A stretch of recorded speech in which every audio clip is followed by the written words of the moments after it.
Oh, good evening, good evening, good evening. I hope everybody's doing well.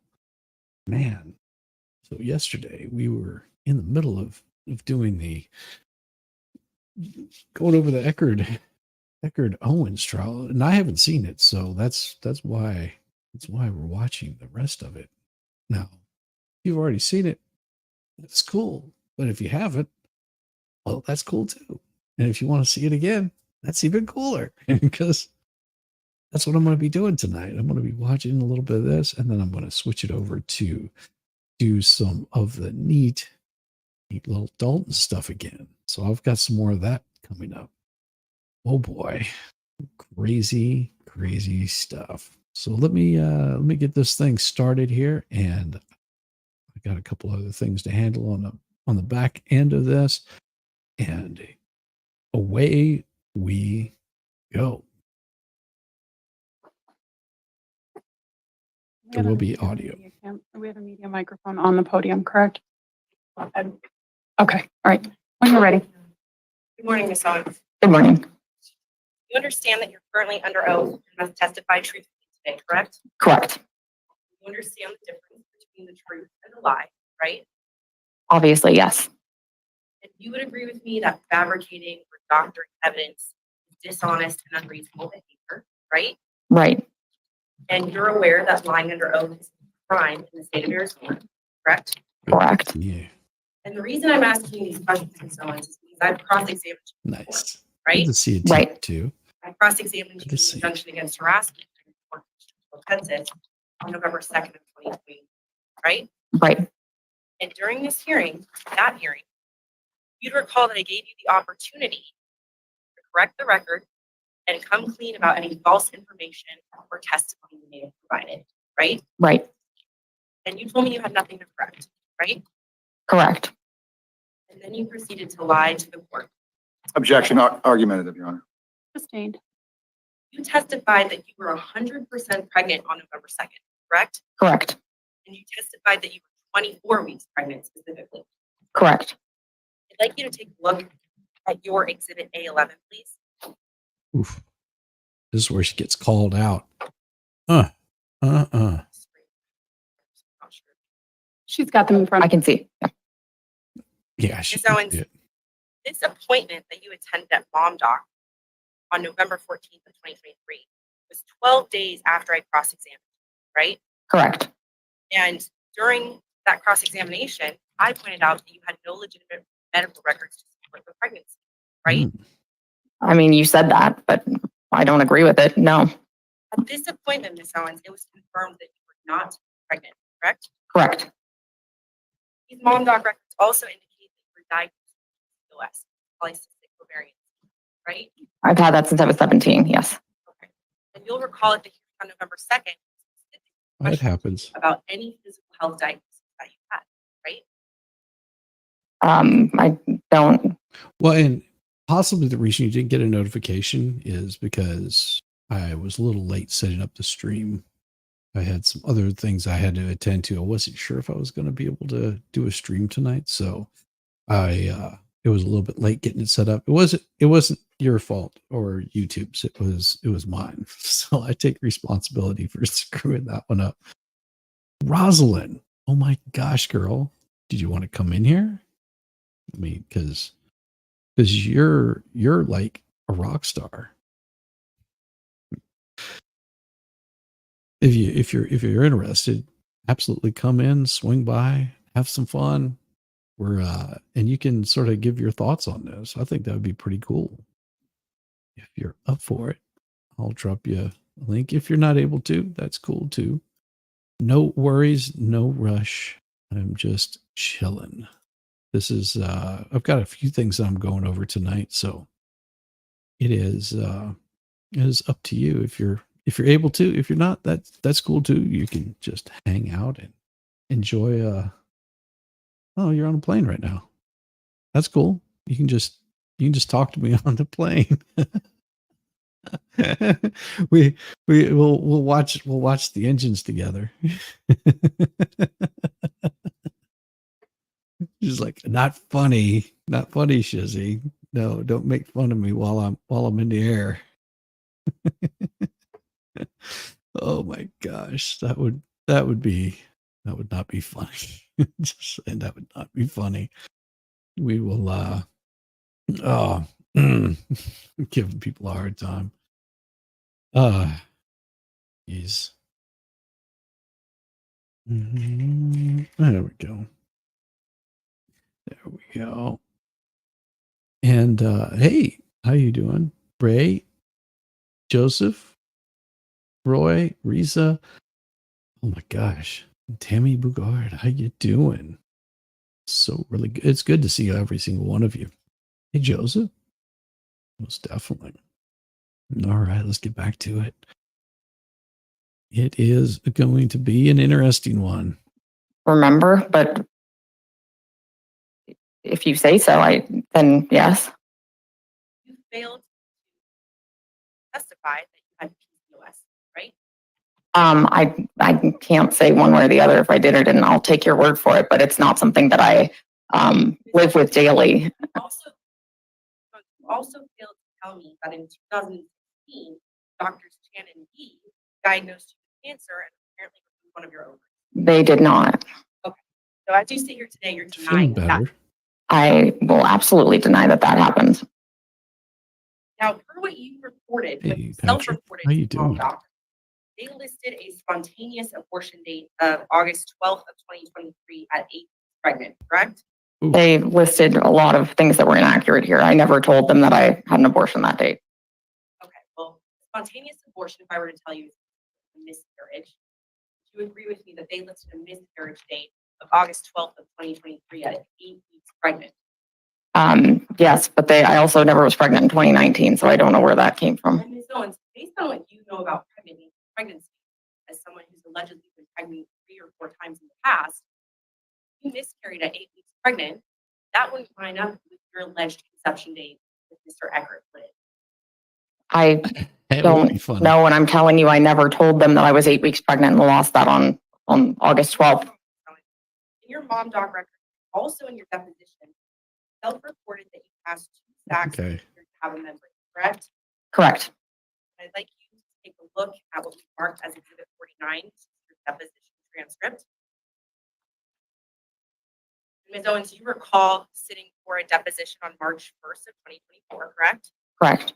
And your counsel at the time following that deposition was provided with a copy of this transcript as well as you, correct? Correct. And you didn't take any That's opportunity therapy from a to correct doctor. this Yeah. transcript. I actually didn't see it until you guys sent it to us. My former counsel never showed this to me. So Okay. Well, you're aware that this has been marked as a copy of your deposition transcript for March 1st of 2024, correct? correct. And this is a true and accurate copy of the transcript that you received, correct? From your office, yes. I did not get one prior to that. I move the petition of Exhibit 49, Your Honor. Any objection? No objection. Is that A or B, counsel? I apologize. I guess it would, Your Honor. B49 is received.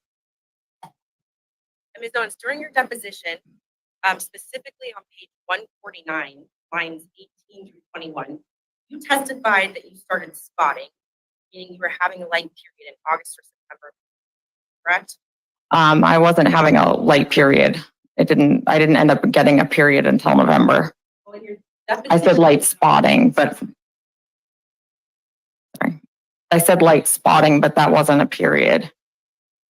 Uh-huh. In your deposition, 151, line 24, you claim you passed the 2 sacks appeared to have a membrane in September or October, correct? Correct. But in the mom doc records, you claim you passed the 2 sacks a few weeks after your alleged ultrasound at Planned Parenthood. Sorry to hear that, right? Danny Ree. Sorry to hear that. Several weeks after. There's an inconsistency there, right? Right. I wasn't sure what the date was. No OBGYN or qualified medical professional conducted an ultrasound, performed a physical examination, or performed a blood test to confirm your alleged Hey, pregnancy Captain Kern. on or before August 1st of 2023, right? Wrong. Okay, let's talk about that. I suspected you would answer that this way. You claim that you had an alleged ultrasound at Planned Parenthood in Southern California, correct? Correct. And you testified during your deposition that the alleged ultrasound at Planned Parenthood was in Mission Viejo, California on July 7th of 2023, Mhm. right? I did say it was there. That's where was staying at the time in Mission Viejo. While being examined by your attorney, Mr. Ingris, you said that you went to Planned Parenthood under a fake name, right? Right, But you didn't bother to provide our office the alleged name that you went to Planned Yes. Parenthood under, Voices right? like nails Right. on a chalkboard. And you knew that we were seeking your records from Planned Parenthood specifically because of the alleged ultrasound you had there, right? right. So wouldn't it have made sense to provide our office with a copy or the name that you allegedly went to Planned Parenthood under? I felt like the whole purpose of going to Planned Parenthood is to remain anonymous and that's one of my protections. I want you to take a look at exhibit. Yeah, I've seen them. Thank you. Is this a true and accurate picture of the ultrasound claim you received at Planned Parenthood in California in July of That looks like it, yes. and moved to exhibit 28, Your Honor? Any objection? No objection. P28 is received. And Ms. Owens, this ultrasound image does not say Planned Parenthood. It says SMIL, which I'll call SMILE for today, correct? Correct, And in your deposition, you admitted you altered this ultrasound picture to say SMILE instead of Planned Parenthood, right? correct, And you admitted in your deposition to altering this picture on the Adobe Acrobat program at your house, right? correct, During the deposition, you testified that the date listed here of July 7th of 2023 was correct and hadn't been edited by you, right? correct, But you later admit that you lied about this July 7th ultrasound date, right? Mhm. correct, And you execute an affidavit on April 16th of 2024, claiming the correct date for this already doctored ultrasound is actually July 2nd of 2020, correct? correct, So I want to get this straight, Ms. Owens. You initially claimed you had an ultrasound at Planned Parenthood Yes. on July 7th, which you doctored to say it was from SMILE, right? correct, Then the story changes again, and you claim that the ultrasound image should actually be dated July 2nd of 2020, right?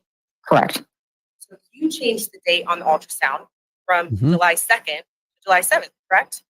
correct, And utilize this altered or fake ultrasound to try to convince Mr. Echard and the court and the media that you were pregnant with Mr. Echard's twins. this was never submitted to the court. Oh, really? You're aware that Planned Parenthood has no record of an ultrasound, correct? Under my real name, yes, I'm aware. And again, established, you didn't provide our office with the name of your that you allegedly went to Planned Parenthood under, correct? Correct, You never attended an appointment with Planned Parenthood. So yes, I did. And this is where it comes out. you take a look at exhibit.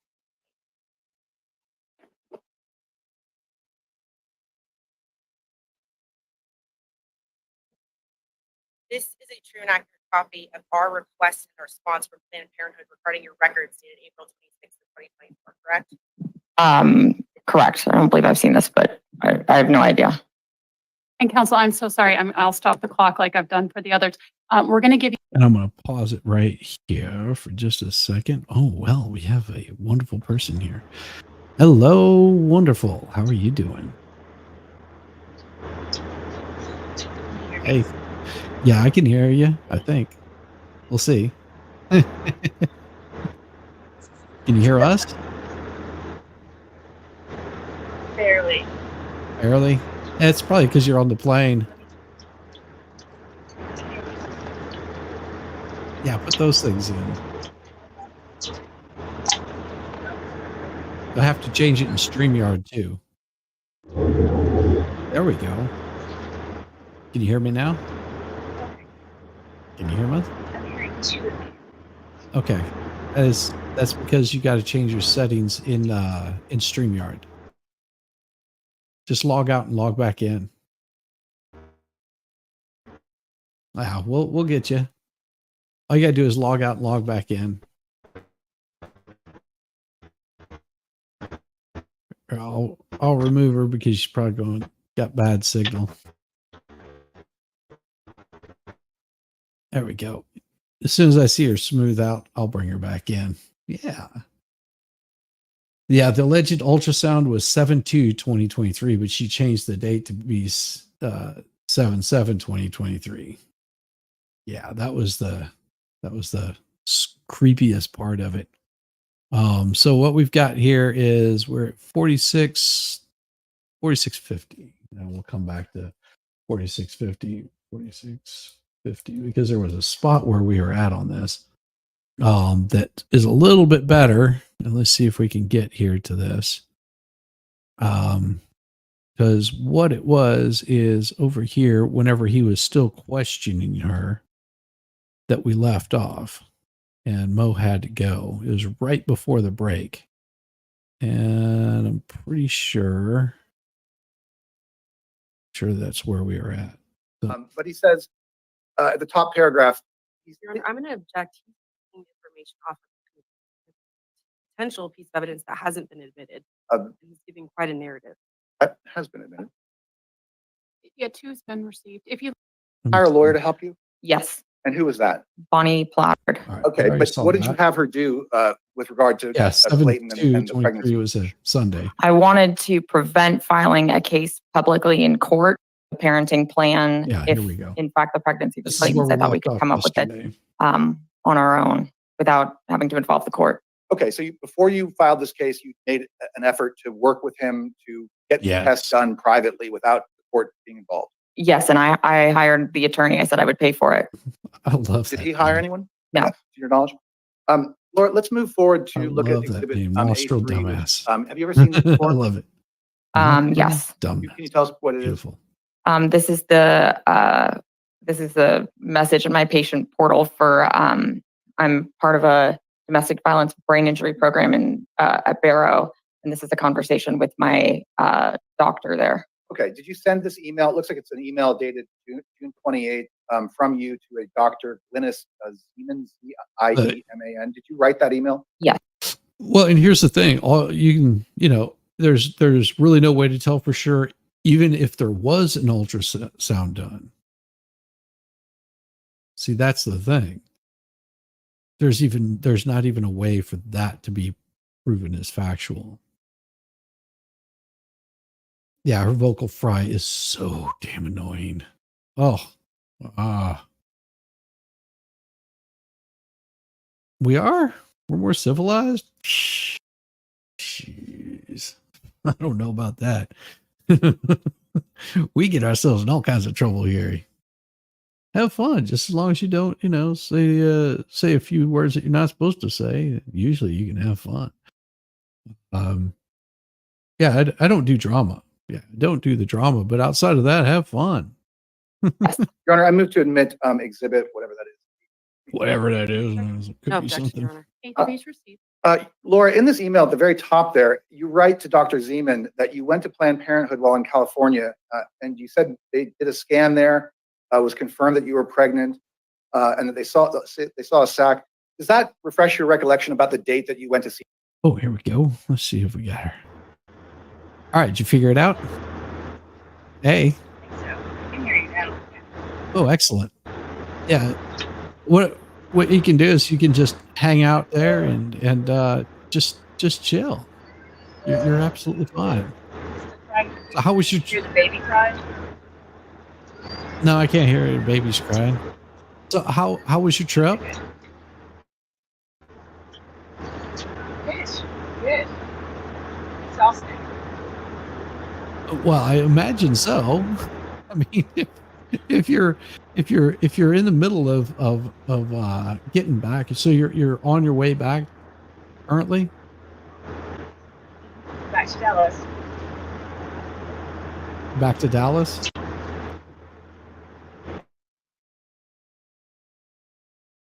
There we go. I think we got it here. I think we've got your audio happening. Possibly. Yeah, you went mute on me again. All right, give me a second.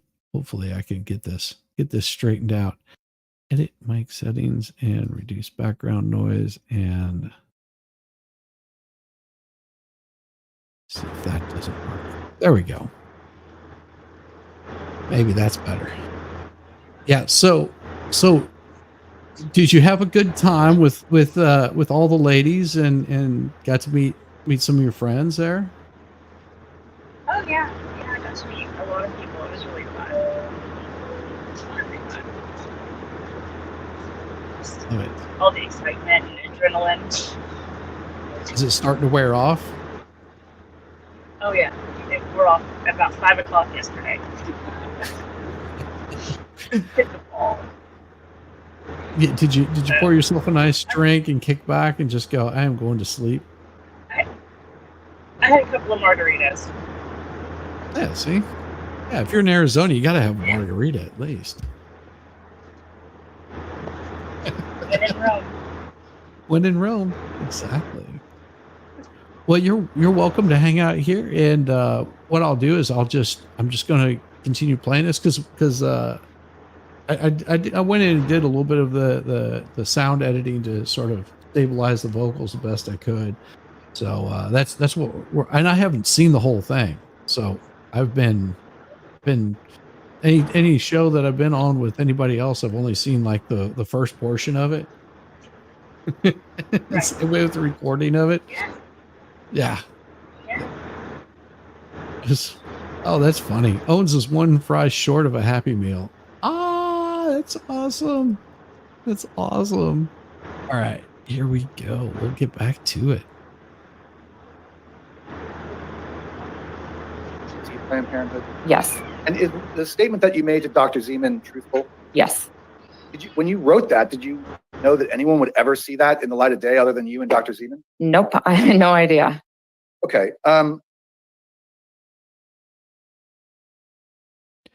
Okay.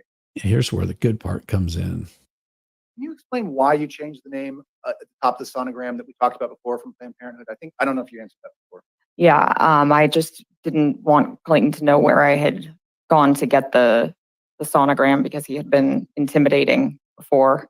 If the court can help me switch from my exhibits to Clayton's. Yep. Sure, if you scroll down to where, yeah, that exactly. Now go all the way to the bottom. There should be an R. Keep going if you're able to. Stop there. Oh, the meat on the burger in her box. I don't see that. Oh, oh, that's a good one. Oh, right. It's tiny. I'm blind. Yeah. There it is. Yeah. And then share symbol. Yeah. Got it. And we're going to go. Yeah. Okay. Oh. I want to see Clayton's exhibits though. Yeah, you're gonna scroll all the way down. Ah, respondents. Gotcha. Okay, Laura. Well, see, the reason, Roy, that she went on a crash diet, okay, because for her coming in, showing up all slimmed down, all skeleton, get down to that 91 pounds was very important. Okay, because they had to make note of how much weight she lost as compared to what she would have been whenever she was pregnant. There's a move in all that. Nobody wants to touch the burger in her box. That's why she swallows. Ooh. Chizzy, just a question to ponder. Why has your members' icons been replaced by pride icons? I don't know. I don't think they have been. Better not have been. I didn't change them, but I'll take a look at it. I don't think they've been changed. But here we go. Oh, you didn't scroll up enough? Okay. That's okay. That's all right. That's all right. Looking at respondents exhibit 31. I don't know why that doesn't match.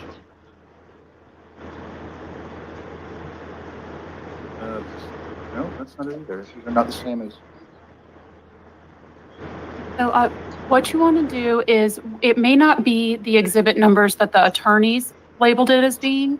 Those are the court designations. I'm looking for his exhibit 31. All right. So if you look for his exhibit 31, that does show that it is exhibit 31. Exhibit 31 on his exhibit list is listed petitioner faking ultrasound. I'm sorry. I didn't realize it was a video. There we go. That's what I wanted to see right there. Laura, Clayton's Exhibit 31 is appears to be an email from you to Clayton. It says ultrasound video proof. Clayton, here is my 100 billion% real ultrasound video. You recognize that? It's not an email that I sent, but I've seen it since. Okay. Well, you answered my question. You know what? First of all, what this exhibit shows. Do you know what it shows? I do now. Laura, assuming that what we're looking at here is meant to be an email from you, did you send this to Clayton? I did not. Did you ever send Clayton an email with a ultrasound video attached to it? I did not. Do you have any idea why Clayton would think that you sent him an email like this? Well, yeah, that has my signature on it. Well, that's a fair statement. But you didn't send this. Do you know who did? I have my suspicions, but I can't be. No, let's hear it. I'd like to hear it. I have a suspicion that an ex of mine sent this to Clayton. Who? Which ex? Why Greg would Gillespie. you do that? Is he in the courtroom today? Yes. Okay. Why do you think Greg Gillespie sent this? Because Greg has hacked my email before and has admitted to hacking other people's emails. Okay. So you're obviously under oath, under penalty of perjury. You did not send that email and you don't know who did. Correct. Okay. Let's talk about going back to our Exhibit A5.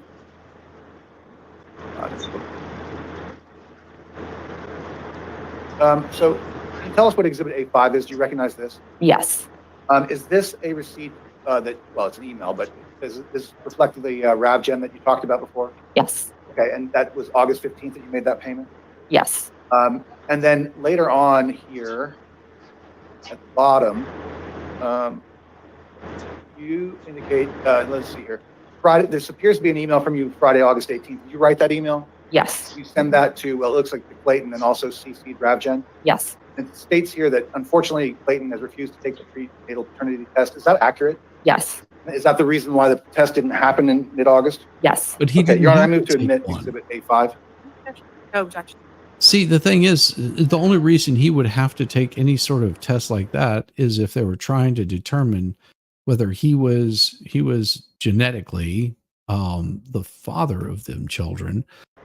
The other thing that would have been helpful is if there was any sort of birth defects or something like that, or cancer. Sure, then I could understand it. But there's no reason for him to be there. And the other thing is she canceled those.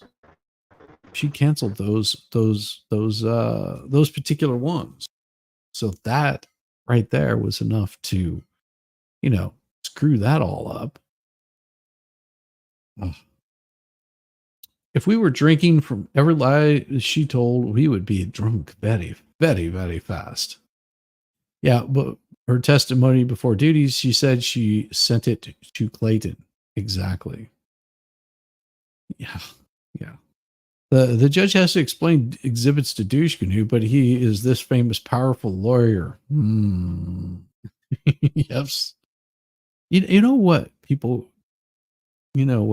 gets away with lying in court? Yes. Jail time.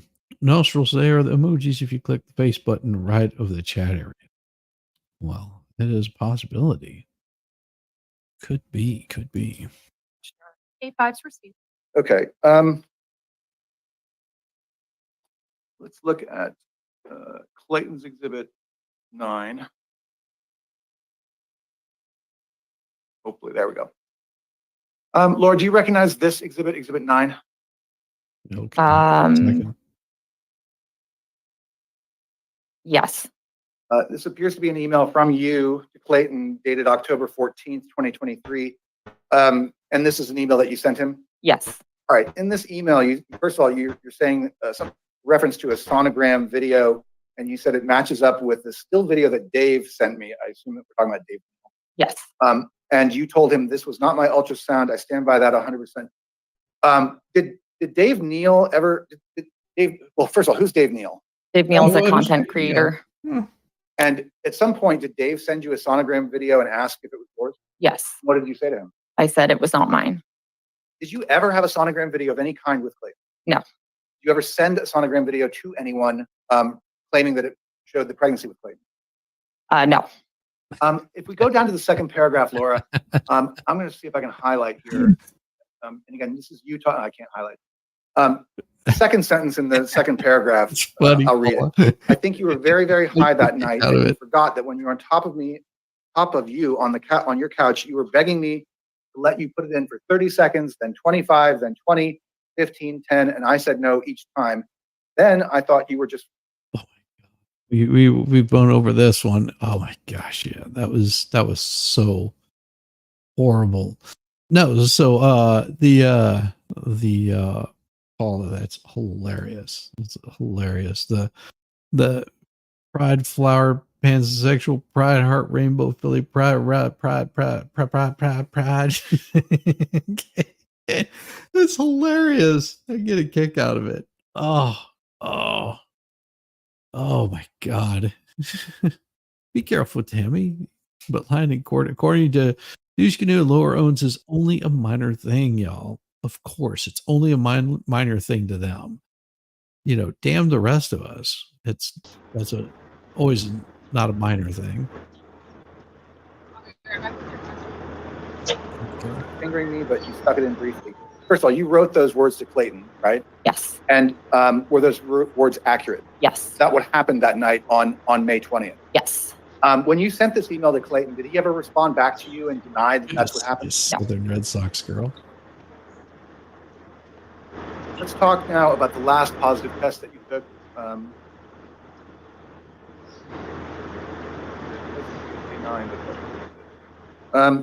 You went to any lab test now at some point, is that correct? Yes, I did. And when did that happen? On October 16th, I believe. Okay. Why? Again, these aren't matching up.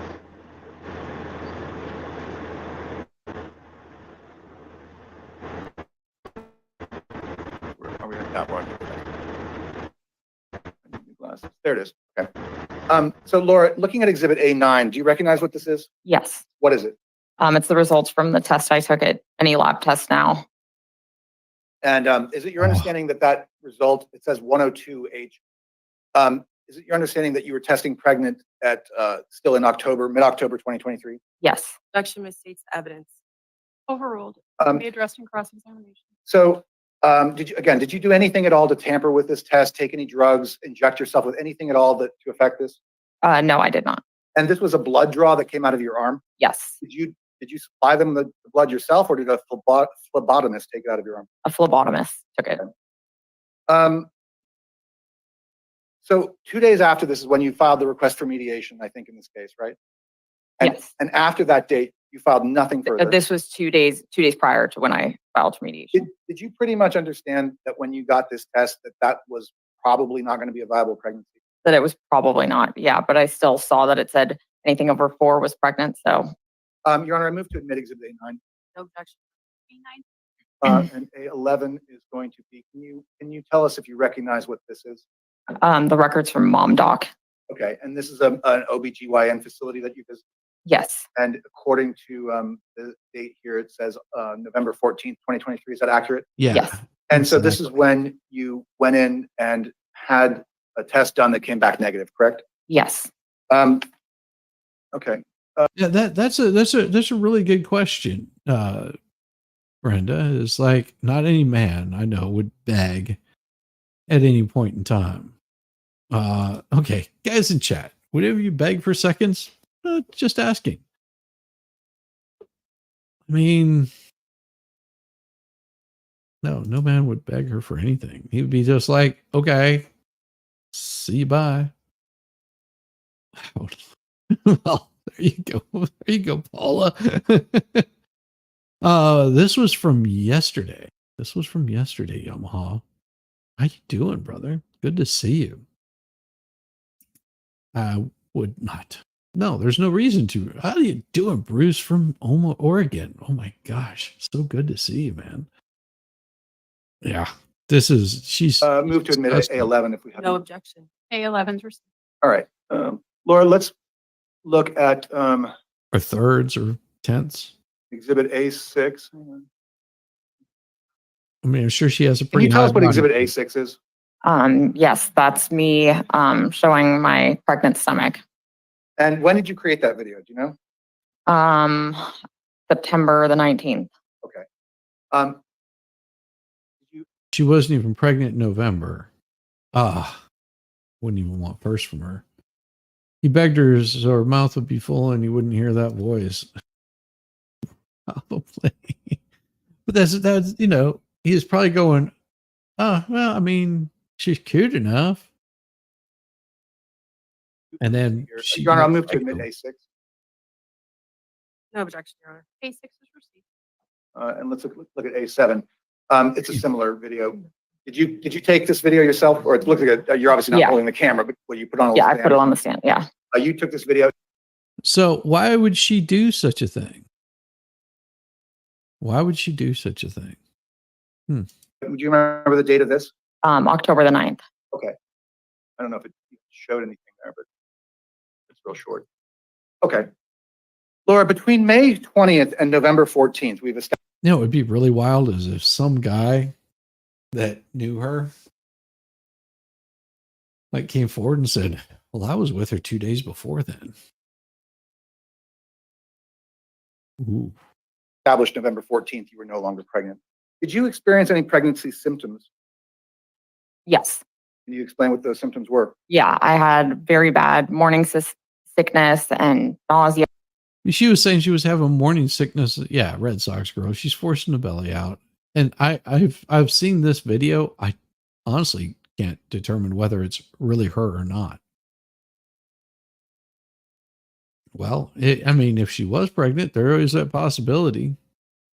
Yeah, and my breasts were very tender. Remember how much you weighed? Yeah. So Dave examined that photo. He said it was photoshopped. Her head was photoshopped on her sister's body. That is always a possibility, but see, you can't prove it without they don't have enough time to get in there and prove it. What they can do is knowing that certain aspects of these things are probably a lie, probably bad photos, horrible things like that. Like if this was in a real trial, they would examine this stuff really close. They would have experts in there to testify. Of course, there's a bit of voir dire. There's all kinds of stuff that would take time to get all of this data in there. Like she's basically thrown a bunch of crap at the wall, hoping that something sticks. Now, if they did go after her for defamation, ooh, like multiple men going after her, telling the same story about the stuff that she did. I mean, they're not going to get anything out of her for it, except it would destroy her. Then you would get all your experts in there. And then you would sue the ever-living bejesus out of her for it. It was a wild day. If you have any questions, let me know. Oh, so you were there, Bruce? That is very cool. Bruce from Oregon. You were there. Damn. Damn. That is so cool. That is so cool that you were there. I bet all these folks were just remarkable, because I've seen the pictures, and I don't know all the players. All I did was take me less than 30 minutes. Yeah.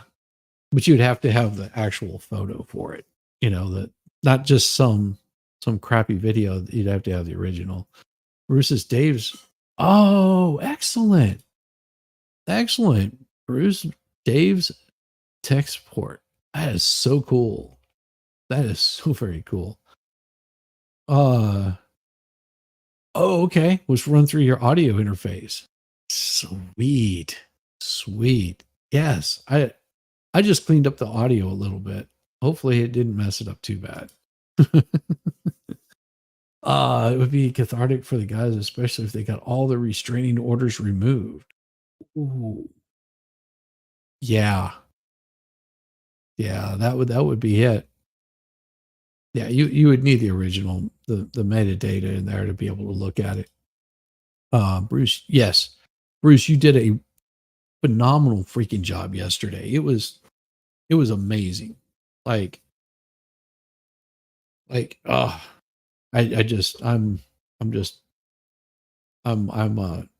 blown away. And of course, Rosalind, she's on her way back to she's on a plane right now on her way back to Dallas.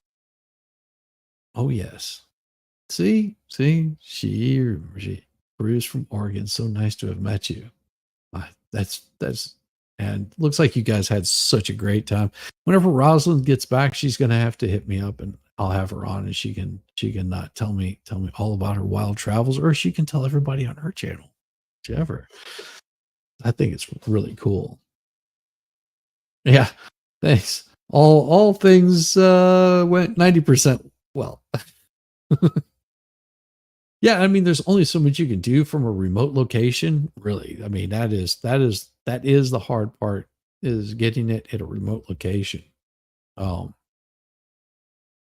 Like kudos to you, man. Kudos to you guys. Aid when you went to see Mom Doc? I believe it was 121. Or, I'm sorry, no, not Mom Doc. I thought you were meaning in May. I was 100. Well, do I think that these guys will do defamation? Honestly, I couldn't call that one way or the other. I mean, it's not like they're going to get anything out of her except clearing their name. I mean, if you're looking for it for money, that's not going to happen. Clearing your name, sure, but it's going just to go through this kind of court case, it would take a lot of time. It is not quick. And then there's also dealing with states, you know, like it would turn into a real crap show is what it would turn into. That's what you want to avoid. 133 at Mom Doc. I'm sorry about that. So around the time that this was taken, your weight was 133. What do you weigh today? 91 pounds. Will you stand up and show the court? Well, and here's the thing. Mike should for sure. She cost him jobs. But see, here's the problem with it is how much do you expect to get from her? First of all, okay, what you're going to say? Maybe you can get what 200,000, 300,000, $1 million, just in court costs and attorney's fees alone. You're looking at an easy $250,000, and that's just starting. Easy. You're looking at the cost of a house, you know, a really cheap house, but you're looking at the cost of a house just to get all of this done.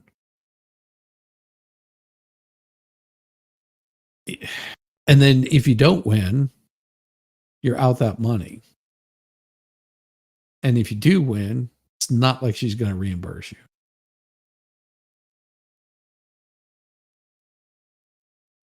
Yeah, there was so many things I questioned. Douche Canoe's hand signals or perjury again. Douche Canoe calling 911. They should get in trouble for all of that, in my opinion. Yeah, they should. He should be chastised harshly for it.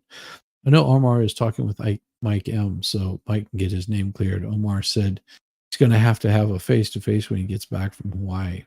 Hope so. Really do. Good evening, Squid. How you doing? How you doing, girl? Good to see you. Yeah, so glad Omar is helping Mike. I'm so glad that everyone's helping out there. Hey, Levy, how you doing? How you doing? Oh, I've got so Levy, I've got trivia night. Have fun over there with Expert doing trivia. That is always a blast. So Levy, I've got a new release coming out. Got a new release coming out. It should be out in the next couple of days. It's one you've already heard, but it'll be showing up on my channel. It's pretty cool. Pretty cool. Here we go. And everyone, what you look like now compared to the picture behind you. Can you come out from behind the screen there? And just do a little turn for us. Do a little turn. Skeleton. Laura, that's enough. Thanks. Yeah, that's enough. The last time, were you pregnant with Clayton? Yes. Did you think that you were pregnant with Clayton? Yes. Do you have any reason to think that you weren't when you filed this case? No. Did you lie about being pregnant with Clayton? No. No further questions, Your Honor. Okay, counsel, you've used 29 minutes and 30 seconds All right. when you're ready. And Your Honor, is it okay if I proceed from the podium? Will the court be able to hear me? Yeah, no, that's absolutely fine. I want to get to the part where we're getting ready to We take have a break. We have a media microphone on the podium, correct? Okay, we're going back to where we were Okay, at. all right. 46, When you're ready. Good morning, Ms. Owens. Good morning. 46, You understand that you're currently Tiffany. under oath and must testify truthfully today, correct? Correct. 46, You 50. understand the difference between the There we truth go. and the lie, right? Obviously, yes. And you would agree with me that fabricating or doctoring evidence is dishonest and unreasonable behavior, right? Right. And you're aware that lying under oath is a crime in the state of Arizona, correct? Correct. And the reason I'm asking these questions, Ms. Owens, is because I've cross-examined you before, right? Right. I cross-examined you in the injunction against harassment and offenses on November 2nd of 2020, right?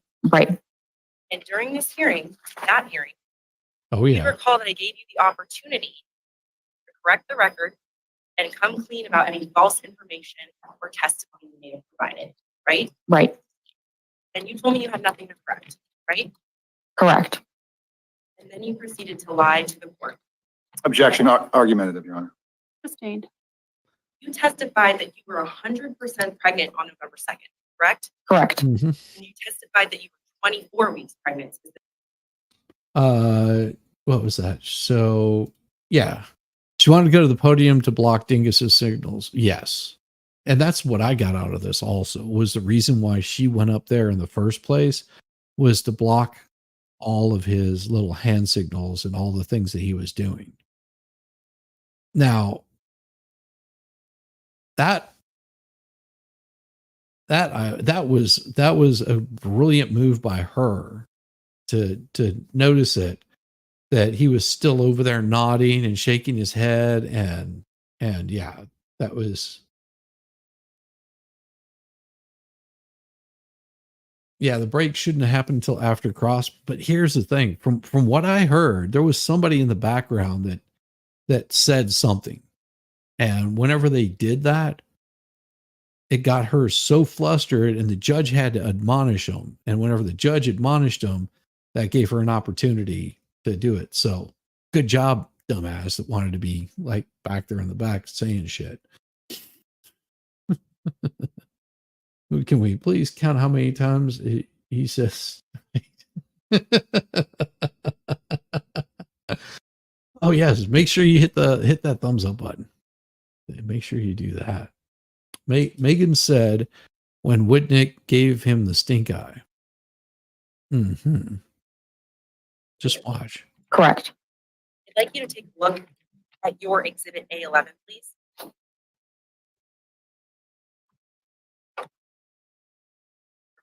All right, so we'll go back to the 46. She's got them in front. I can see. Yeah. Ms. Owens, this 'Cause we've appointment already- that you attended at Mom Doc, We saw I have no this idea. yesterday. And counsel, I'm so sorry. I'll stop the clock like I've done for the others. We're going to give you a microphone because as I anticipated, there was a problem picking up. Hey, good to see you, Heidi Bruce. Good to see you. From Lucas County, Ohio. Ohio. We work with what we have. Judge right? Monslora more than All right, anyone in the go ahead, gallery. thank you. Yeah. I'll ask that a question when we're Your Honor. Ms. Owens, is exhibit 29 is a copy of our request and the response from Planned Parenthood regarding your records in April. Yeah. So Lauren and Scott, local AV producer, kept everything running inside the courtroom. The courtroom manager was not easy to work with. Yeah. Sorry to hear that. That can always be a bit of a pain. Yeah. I mean, you are limited on what you can do. And I mean, and I will say a lot of times what happens with these AV producers, they don't know what they're doing. And if you try to correct them or help them out, because they are so incompetent that they get really pissed off, and then they become really difficult to work with. You almost have to stroke their ego and go, man, you're like the best. You're the most awesome. Like, I couldn't be doing this without you. You really, if you ever do one of these again, just just know that they know that they're generally like really bad at their job. Like I ran into one of the IT guys at the Honda dealership I worked at. He was their IT guy, and I started asking him some, basic, simple questions, and he got pissed. I was like, geez, man, I just asking, why didn't you do it this way? And how come you set it up like this? Why didn't you set this up? And what server are you running this off of? And he was just like, blah, blah, blah, blah. Okay, well, shit. Honda dictates what I'm like. I understand. It's fine. It's fine. You just got to know. You just got to know that they get crazy. It was still amazing to have anything at all. Absolutely. That is the biggest truth right there. Yeah. That was definitely a lifesaver. April 26th of 2024, correct? Correct. Move for the admission of exhibit 29, Your Honor. Objection. No objection. 29 is received. And while you've indicated today that you went to Planned Parenthood under a fake name, the letter actually indicates that you had scheduled an appointment for July 2nd, but that you failed to attend. Correct. But July the 2nd was on It a also Sunday. indicates that the ultrasound image that you claimed was from Planned Parenthood was not from Planned Parenthood because it was not consistent with ultrasound images generated by their practice, right? Not by the one in Mission Viejo. Correct. Ms. Owens, these are yes or no questions. This document states that the ultrasound image you have claimed is from Planned Parenthood is not consistent with ultrasound images generated by their practice, right? By that practice, but as they said, I could have been seen by another different entity. Ms. Owens, you're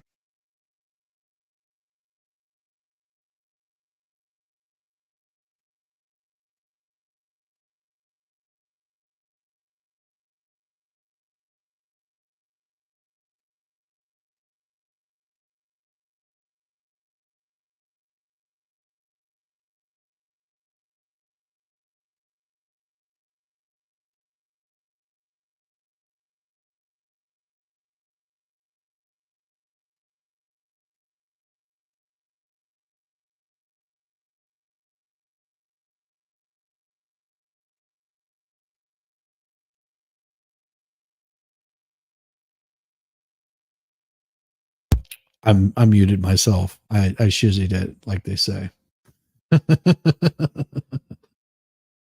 No, it's there's always a possibility that she can run into somebody that loves and adores her more than anything possible.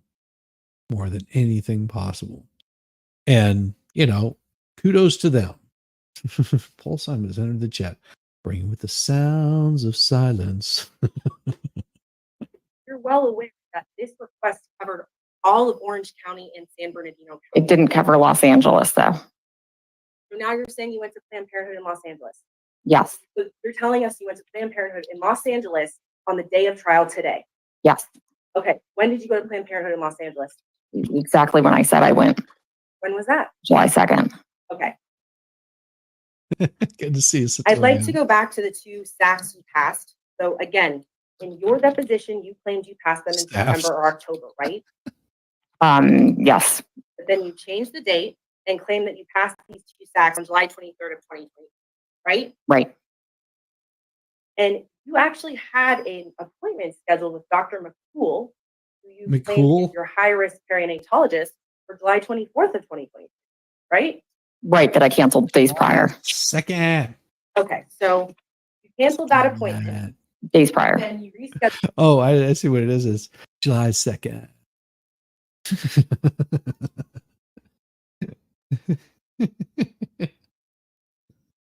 She will never give a man the chance to love her with her narcissistic ways. How does that go? You got to change, baby. Evil ways. Yeah, tell her. I keep freezing anyway. Well, she is an expert in sax. Scheduled it to August 7th, right? Yes, if that's the date that I did. So wouldn't you agree with me that for someone who has had miscarriages in the past and who has an alleged high-risk pregnancy, It's good. it would be prudent to attend an in-person appointment shortly after passing two SACs? Well, that's why I asked the doctors online. Oh, and these are yes or no questions. Yeah. I'm You're looking at your attorney, but you need Who's to look at shaking? the question from me. Okay. Can you ask the question again? Wouldn't you agree that as someone who has a high-risk pregnancy that allegedly passed 2 sacks on July 23rd of 2023, it would have been important for you to see your high-risk perinatologist immediately after that happening? Well, that's why I that's why I immediately contacted telemedicine. It was at night. You contacted a telemed provider instead of attending the appointment with your high-risk perinatologist. It had already been canceled days prior.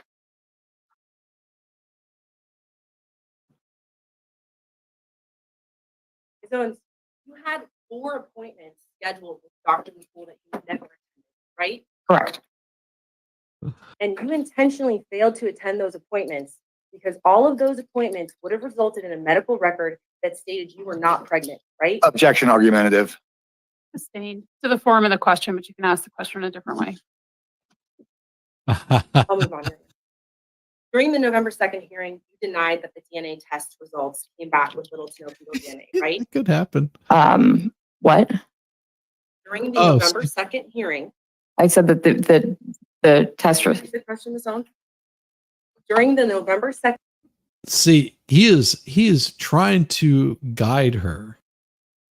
He keeps trying to guide her. And it's too bad that we were zoomed in, because if we would have been able to see him the whole time, which we couldn't, I guarantee he was making hand signals at her like no and yes. Because I was watching. If you watch really closely to this little son of a buck right here. hearing, If you watch you right here. denied that the DNA test results came back with little to no fetal DNA. Just watch him. He'll start shaking his head and moving it. Yeah. Oh my God. Yeah, passing a 1 pound sack would be a trip to the ER. Yeah. Wonder if she has any health insurance. Yeah, she hates being questioned so boldly, I think is what you mean to say. She tells her to stop looking at douche canoe. Yes, he does. She does. And she did that earlier on. But just watch and you'll see what I'm talking about whenever it zooms out. Because as he's asking the question, he's trying to feed her answers, and about that time she's just like, yeah, seeing her break. DNA test results came back with little to no fetal DNA, right? What? You're looking around. What? During the November 2nd hearing, I said that the test was. the question is on. During the November 2nd hearing, Puts his hand up. Oh my gosh. Damn, Puddletown. That's disturbing. That's disturbing. you denied that the DNA test results came back with little to no fetal Shakes his DNA. head. This one's, I see you continue. No, I didn't. I never said it didn't. I said it came I'm back confused. inconclusive. I'm confused.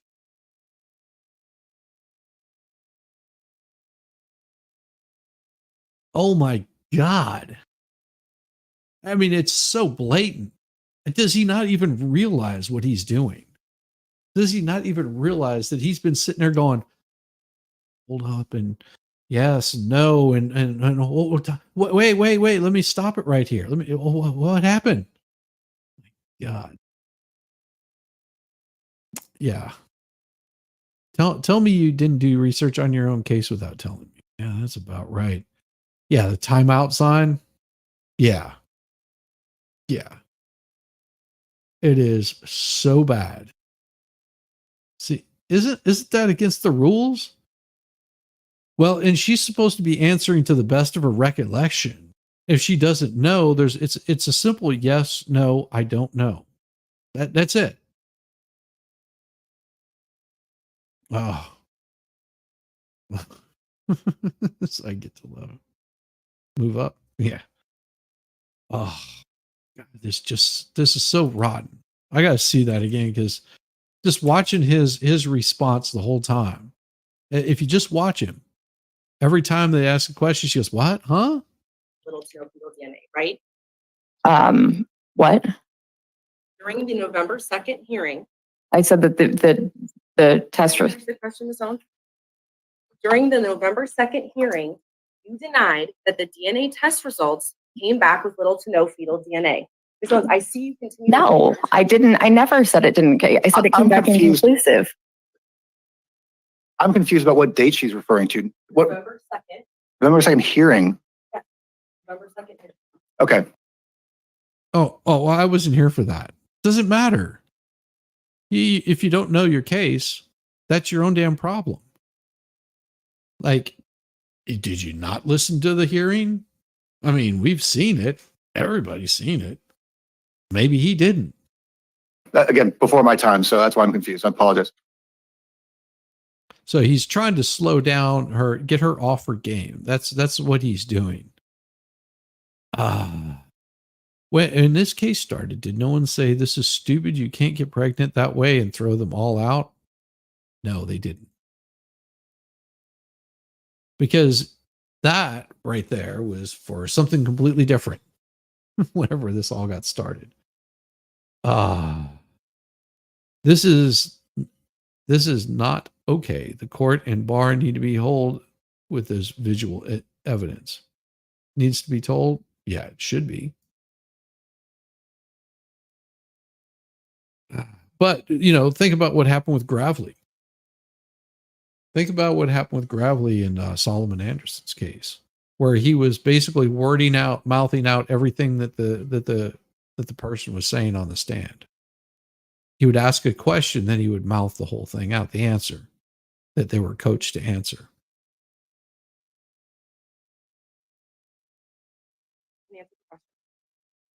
I said it was inconclusive and it was little to no fetal DNA. I never said it came back anything but that. Okay, well, today you've admitted that there was little to no fetal DNA, right?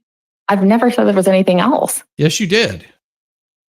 You also ordered and took a blood HC test through any lab test now on October 16th of 2023, correct? Correct. And I'd like you to take a look at Exhibit 36, page 201. So this has already been admitted, so we'll move past that. By the time of this test on November 16th, you had claimed you were previously seen at Banner, Planned Parenthood, Dr. McCool, Dr. Higley, and even Dr. Zeman, right? Your Honor, objection. She misstated the date. She said September 16th, I believe. It's October Is that 16th. going to be addressed in redirect? I said that Dr. McCool's my doctor. I did not say that I had seen him. See how he's leaned over now? Like he's going around the other side of her. He keeps moving back and forth so he can get like his little motions in there. Gravely was a disgrace and nothing happened to him. Yes. Yeah, he ended up becoming a witness. Which should have had him removed from the case immediately. Like immediately. I said I had seen Dr. Higley and the rest. Correct. We'll talk about Dr. There he goes. But your answer is It's moving around. And this is when he walks up, sits it down. would you like me to repeat the question, Ms. Owens? Okay. I'm going to stand here because it seems like you're looking at Mr. Gingrich quite a bit for guidance. No, I don't need guidance from my attorney. I know how to answer the questions.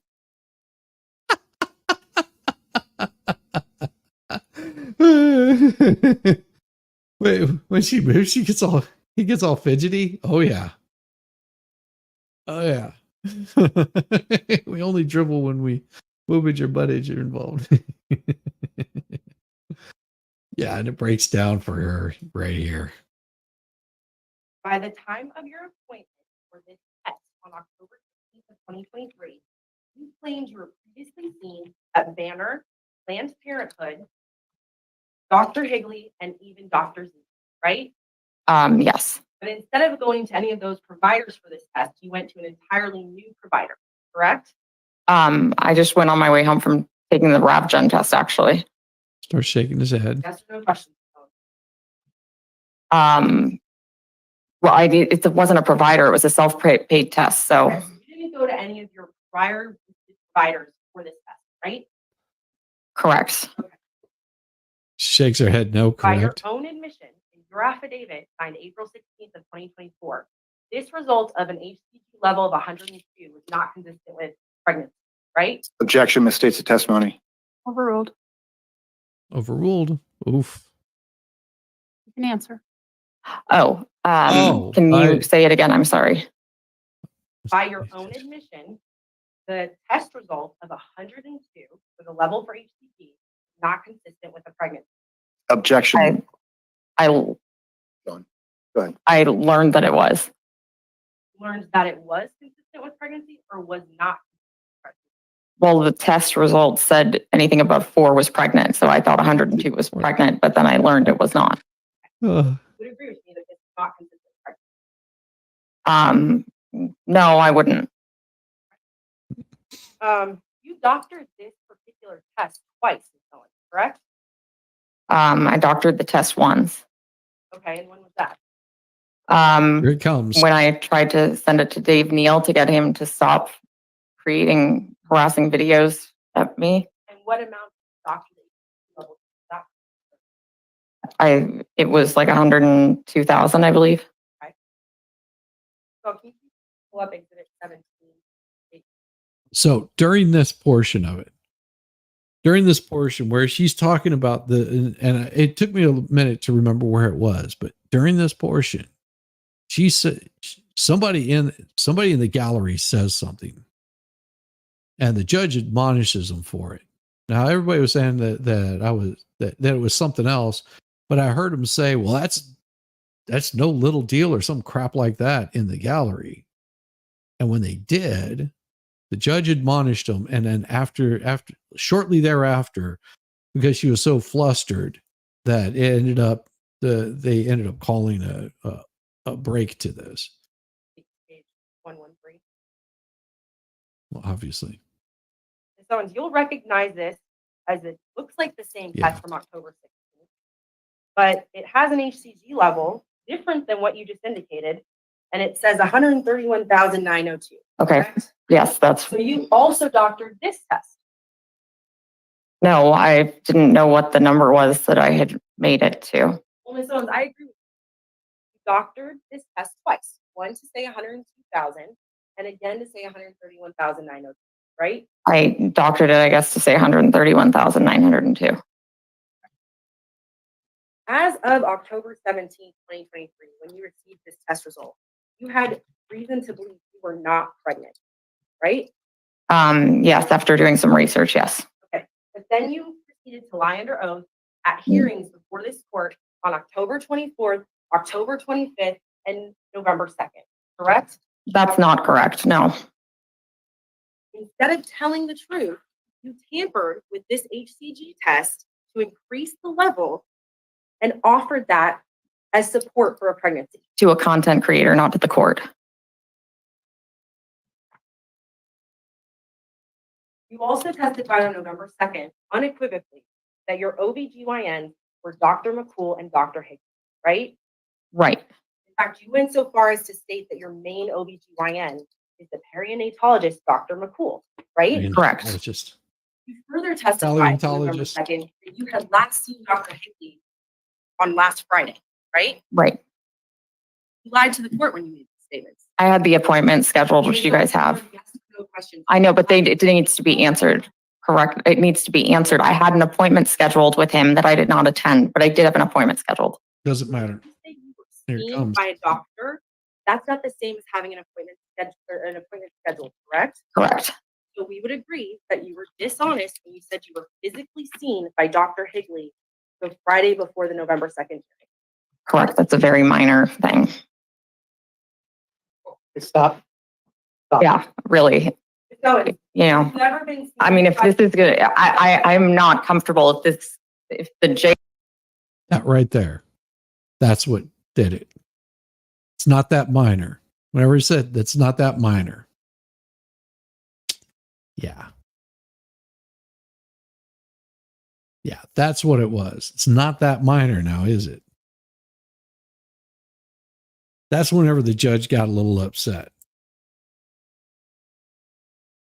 we would agree that you were dishonest when you said you were physically seen by Dr. Higley the Friday before the November 2nd hearing.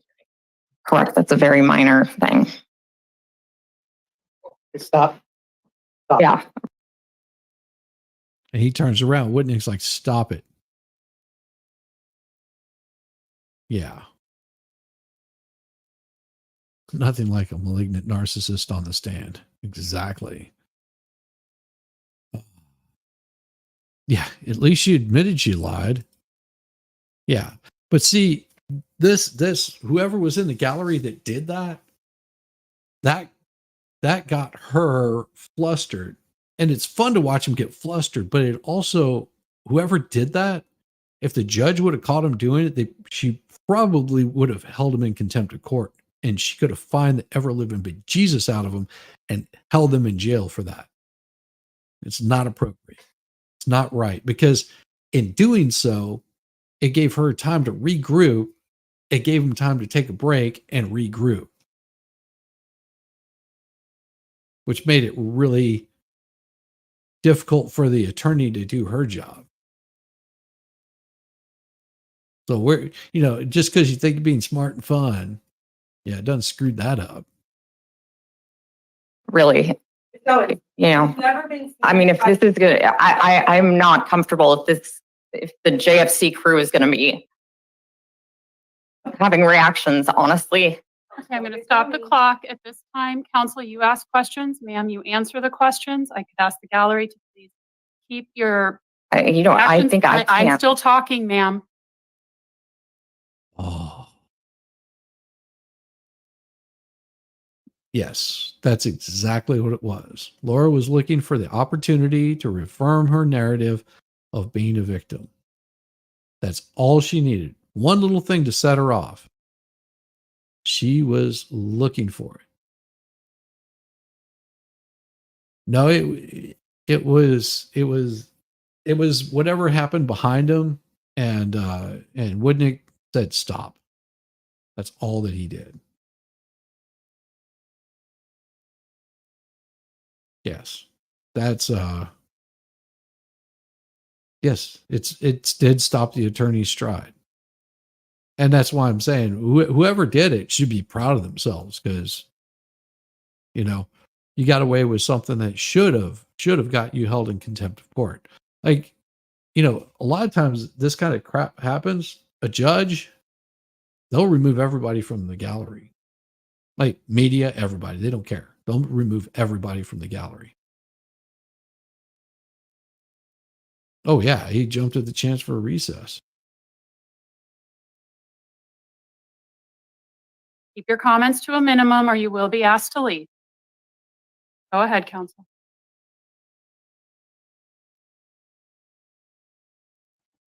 So it's never been seen by Dr. McCool, Dr. Higley for any medical appointment, correct? Correct. And the records from Dr. McCool's office indicate that you made 4 appointments that you never attended, correct? Correct. And the records from Dr. Higley's office that we obtained indicate that they have no records for you from August 2020 to Good the to see you, present, Debbie. right? I'm sorry, you said Dr. Higley or Dr. McCool? Can I take a minute? Can we have just a 5-minute recess? Sure, at this time. No, go ahead. What were you going to say, counsel? I'm just concerned about our time constraint. That's all you're. So. Well, we factored in a 10-minute break. So what we'll do is we'll take it now. And then when we come back there, we'll. Yeah. Because of that, gave him an opportunity where she was on a roll, had her on the ropes. And because of that, got it started. Now, it could have been someone on her side that did that.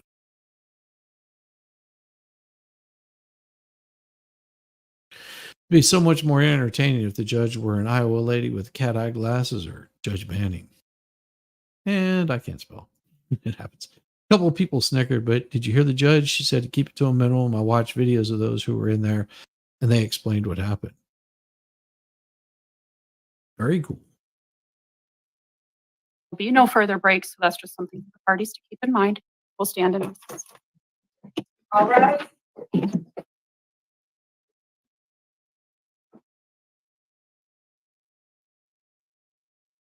And that's where we had a little bit of a break in it. 22 minutes. And I'm gonna go with you.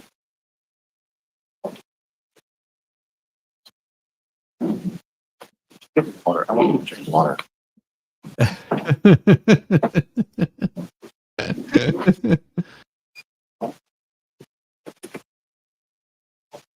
If she got a 10-minute break, what would have happened if Clayton needed a break?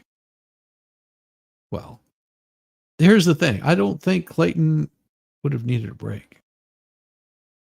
She wants Clayton's rose. Yeah, I'm sure she does.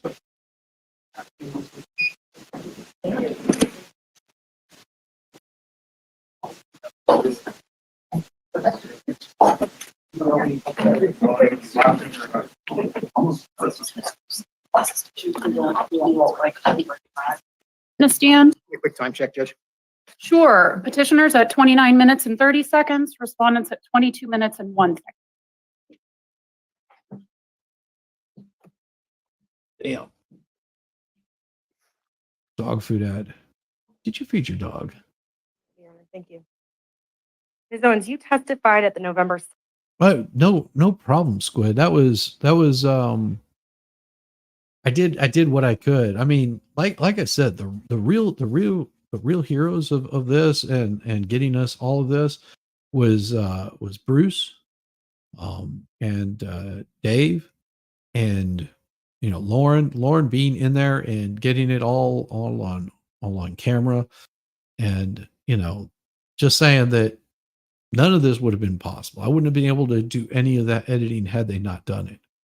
So, and the only reason that I did any of the audio enhancements on it was just, shoot out to Isabel. Yep, there we go. Right there. Shout out to Isabel, one of Clayton's lawyers, for doing so much research and filing work. Exactly.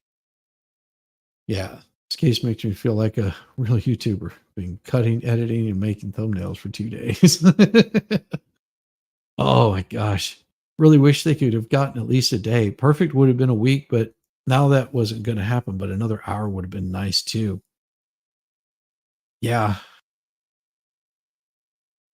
I was just playing devil's advocate because it didn't seem fair that VJ Queen got a break and judge said there would be no other breaks. Yeah. It did suck, but you also have to remember it didn't suck as much as never mind. I won't say that.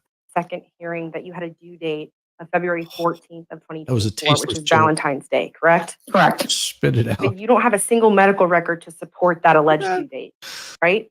No, I do. I was trying to say I do have a record. That's what I was told by Tamara Lister at Banner Health, was that it would be Valentine's Day.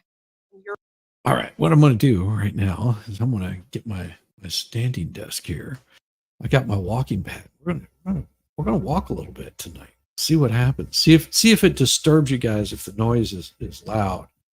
Because if you hear it, see, I'm shrinking because I'm putting this on the standing desk. She will never actually say I do. Well, you never know. She might say I do.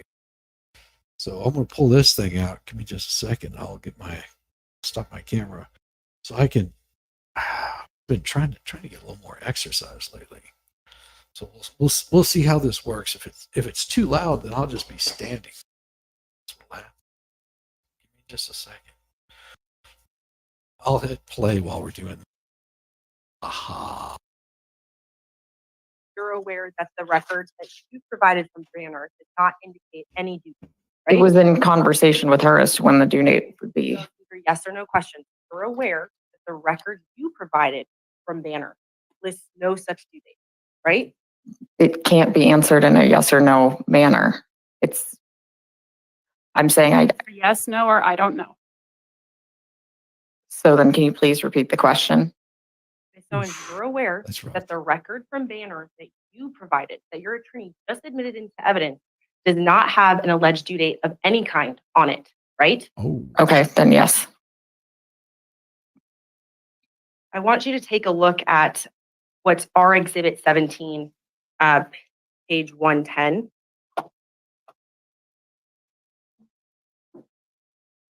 And this is the same as your Exhibit A1. This is a picture you took of a portion of a page from Banner, correct? Correct. Where is the rest of the document, Ms. Owens? Clayton had it. Hooray. I'm asking you, where is the rest of the document in this particular exhibit? I don't know, but there's nothing I was trying to hide from it. Clayton got the entire thing. So you recognize you can taking records, right? Yeah, she can't even Yes. say yes. It's okay then. Yes. Expect the court to accept a picture of a portion of an alleged record. You guys got the results yourselves, so These are yes or no questions. that's Attorney not is going to have fair. an opportunity to That's not conduct fair. direct examination. Elaborate then. I mean, that's not fair. You guys know that you have the results of this that show the same thing, so I wasn't hiding anything here. That's not fair. I have to respond to ask for find this non-responsive. Purple designated as non-responsive. For someone who's been involved in court cases nonstop since at least 2016. You know what? That's not accurate. I have not been involved nonstop I'm since going to stop the 2016. clock for a moment, and I'm Whoa. going to remind the parties. Counsel, you ask a question, ma'am, you answer the question. Otherwise, we move into a different area that I don't think anyone wants to go into. Counsel, Oof. resume. I haven't seen this part yet. You have been involved in court cases since at least 2016, correct? Nonstop, or are you saying since 2016? Can you just rephrase the question? Answer the question as I've asked it. Been involved in court cases since 2016. No. Okay. This particular document, Exhibit A1, has 3 different types of highlighting on it, correct? I see two. And Isabel, if you can please pull our Exhibit 17, page 110. You'll see this is the same document, but I believe maybe when your office scanned it in, you can't see all the highlighting. So I'm going to show you ours. You see there's 3 different types of highlighting. Yes. And you highlighted this on the same Adobe Acrobat program that you used to alter the other records, correct? This was Wow. the doctor highlighted point of care test results, and then I highlighted first trimester pregnancy and encounter for pregnancy test on my iPhone, but it wasn't Adobe Acrobat. Uh-huh. Types of highlighting on this document, correct? Yes. And I want to talk to you about the date of this alleged communication test. We can agree that a woman typically takes a pregnancy test when they miss their menstrual, right? Well, my case was different. So these are yes Didn't or no ask you questions. that. I think the answer depends. I don't get a period, so I don't know how to answer that. Whoa, Yes, whoa. right. I don't. What? She doesn't get a period? She doesn't get a regular period? Really? Is that what she's saying? So how would she even determine if she was pregnant? If she, oh, just all of a sudden I stopped having a period. There's something wrong here. Something seriously wrong. Yeah, that's what she said. No wonder she's had so many lawyers in that quit this case. Yeah. Yeah. If you don't get a period, you don't ovulate. You can't get pregnant. Yeah. Her BMI is probably too low. Well, at this point, yeah, obviously it is. Girl needs to go to Whataburger and get a few burgers. I'll give her some of my weight. Crap. So you took this test before the missing, right? Correct. And between 2014 Yeah. and the present, you have alleged that you were pregnant by 4 different men, correct? Correct. And all 4 of those men told you, one way or another, that they believed you fabricated those pregnancies, right? The first was not so specific about that. Oh, the first one wasn't. The other 3 one. of them are here today, right? Correct. And they also believe that you doctored medical records, right? Objection foundation. That's because she can't shut it. Sustained. Sorry. I'll move on, Your Honor. Ms. Owens, each time that one of these 3 men,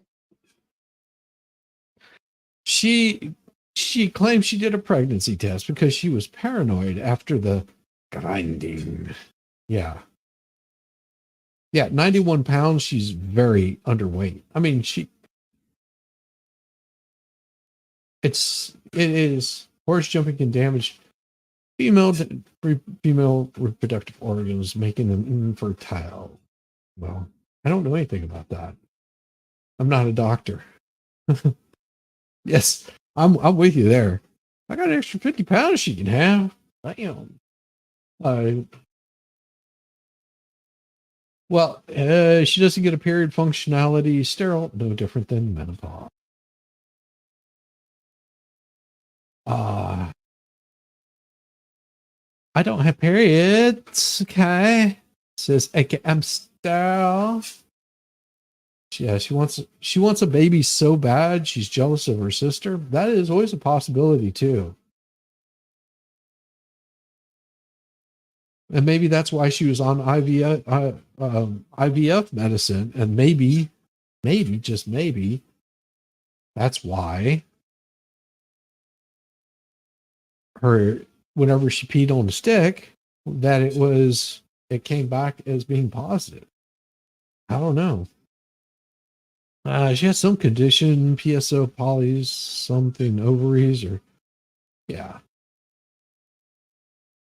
Refused to be in a relationship with you Sister. and questioned your pregnancy narrative. You obtained an order of protection against them, right? False.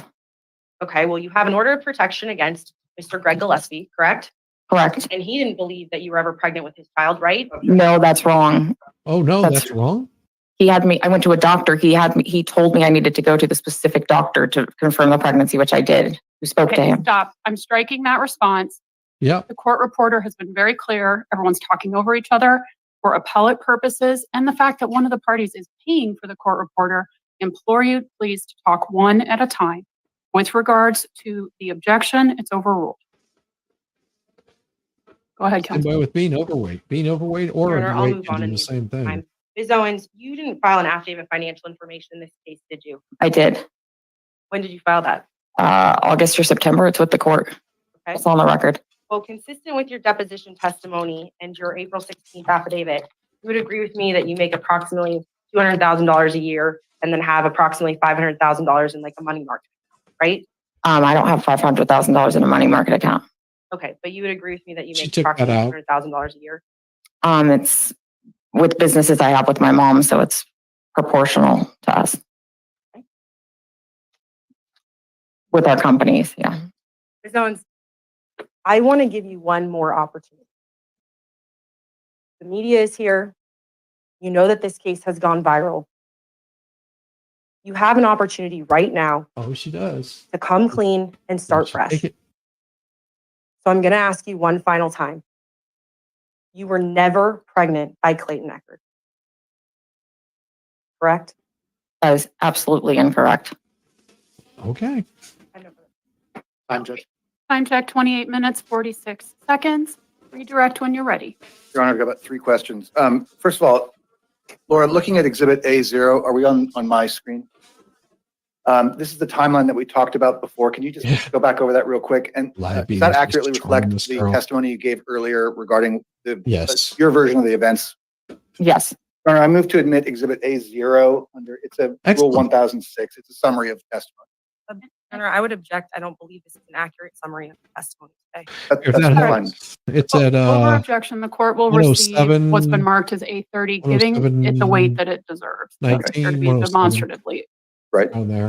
Laura, regarding Banner, there was some comment just a minute ago that you didn't produce records from Banner. To your knowledge, did you authorize Mr. Woodnick or his firm to get records from Banner? Yes. And looking at Exhibit A1, it's not just a photo of, the first page is a photo of something, but can you tell us what the second page here is? That's from my patient portal showing that I was positive for Banner. Okay, and to your knowledge, did Mr. Woodnick actually receive records from Banner? Did he ask for them? Yes. And did he get them? Yes. Okay. One final thing. You said before on cross-examination that when you saw that 102 HCG test from October 16th, that you believe that meant you were not pregnant. Do you understand the difference between a viable pregnancy and a non-viable one? Yes. Do you believe that the 102 number that you got in October 16th of 2023 meant that you were not pregnant at all? Objection leading. What was your understanding of that 102 number? What did it mean to you? That I was still pregnant as it Doesn't was matter over what it meant to 4 her. was what it said. Okay. No further questions, Your Honor. Okay. All right, ma'am, you can go sit back down. Yeah, please. Sit your smiling ass, happy ass down. One more time, check, Judge. Sure. Respondent's at 28 minutes, 46 seconds. Petitioner is at 31 minutes, 14 of the 50. You can call your next witness when you're ready. Your Honor, Back petitioner to calls Dr. black. Michael Mitchell. Like a morning woman. Doctor, if you'd like to bring water with you, you may. Dr. Bruce Banner, is she losing weight due to gamma rays? Possibly. Now, I haven't heard this doctor yet at all. Did we spare him already? We did. Good morning, Dr. Mitchell. State your name, please. Dr. Michael Mitchell. We have about 15 minutes, so I got to go really, really quick here. I know you're retired now. Can you tell the court what you did before you retired? I was the chairman of the Department of Obstetrics and Gynecology at St. Joseph's Hospital. I was in private practice at the same time, and was also on the teaching faculty of the Phoenix Integrated Residency Program in Obstetrics and Gynecology. Okay, so you have a medical doctorate degree, Yes, and you practiced medicine in Arizona for about 30 years. Is that right? that's correct. And according to the Arizona Medical these Board, days give me no it faith says in that you were first tradition. licensed in Arizona in Well, TV was showing me 1992. the ugly. and your medical license Yeah. expired on March 7th, 2022. Is that accurate? Well, and here's the thing, just imagine that if this wasn't getting any sort of attention from the YouTube peoples, I don't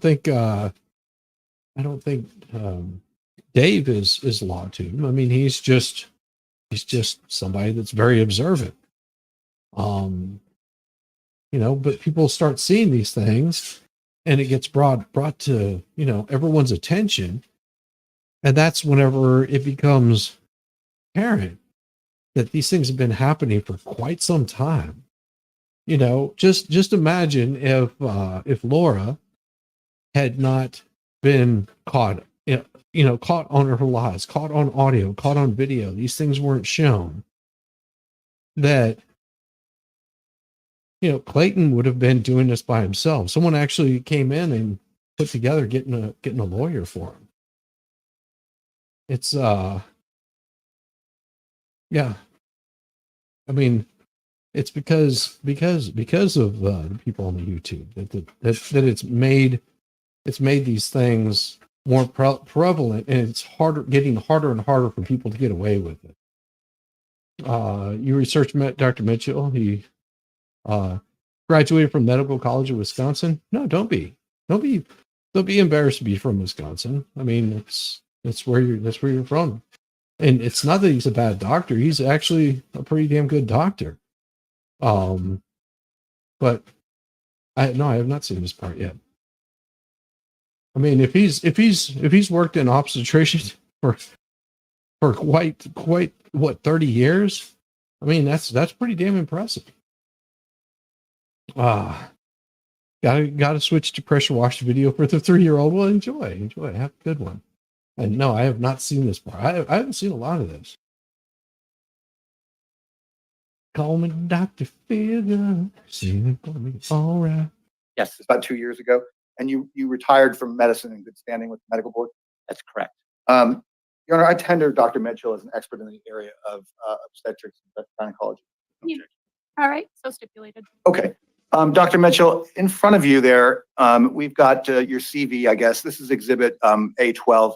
And everything in your CV is accurate? Yes, Is that up to date and current? yes, Okay. And like you said, you served as the chairman of the obstetrics and gynecology department at St. Joseph's Hospital in Phoenix. yes, for 4 years. In that capacity, how many children did you personally deliver? I delivered over 20,000 babies. And I think when we were talking, you explained that the success rate of a pregnancy when a woman becomes pregnant and then delivers a baby, not all of them make it. Is that right?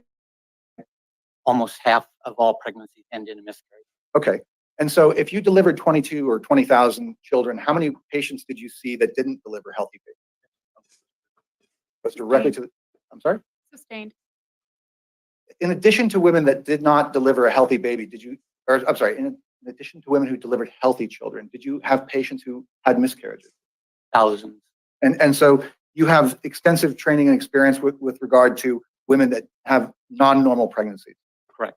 All right, Dr. Mitchell, in your report here, which again is Exhibit A12, you summarize, there's a written report and it's going slow. Let me see here. Did you review some records as part of your retention in this case? Yes. And your report has What? Miscarriage rates is not 50%? Oh, wow. I think it means 15%. Isn't that closer to what miscarriage rates are? Something like that. No one in Wisconsin writes like that. It would be University of Wisconsin-Madison. There are numerous colleges and campuses. Now, he may not be from Wisconsin originally. He just may have graduated there. has an index of exhibits that you looked at. There's a banner pregnancy test, an image of some tissues. They're all attached to your report. Yeah. Other than what is listed there, did you review anything else? Just the ones that I've listed. Okay. And after you performed that initial review, you asked for some medical records. You had a question regarding medications. Yes. And did you get those records? Yes, I did. Uh-huh. Do you recall where they're from? From Neurologic Institute. You're familiar with Barrow. Very familiar. They're at St. Joseph's Hospital. That's part of the. What happened? Did I do that? I don't think I did. Maybe something happened. Huh. Let's see what the hell is going on. Oh, I've got something new here. Someone just sent me. Don't worry, it's nothing about you guys. Let's see where it is. Put it in here, save that. Crazy. Okay. Still playing.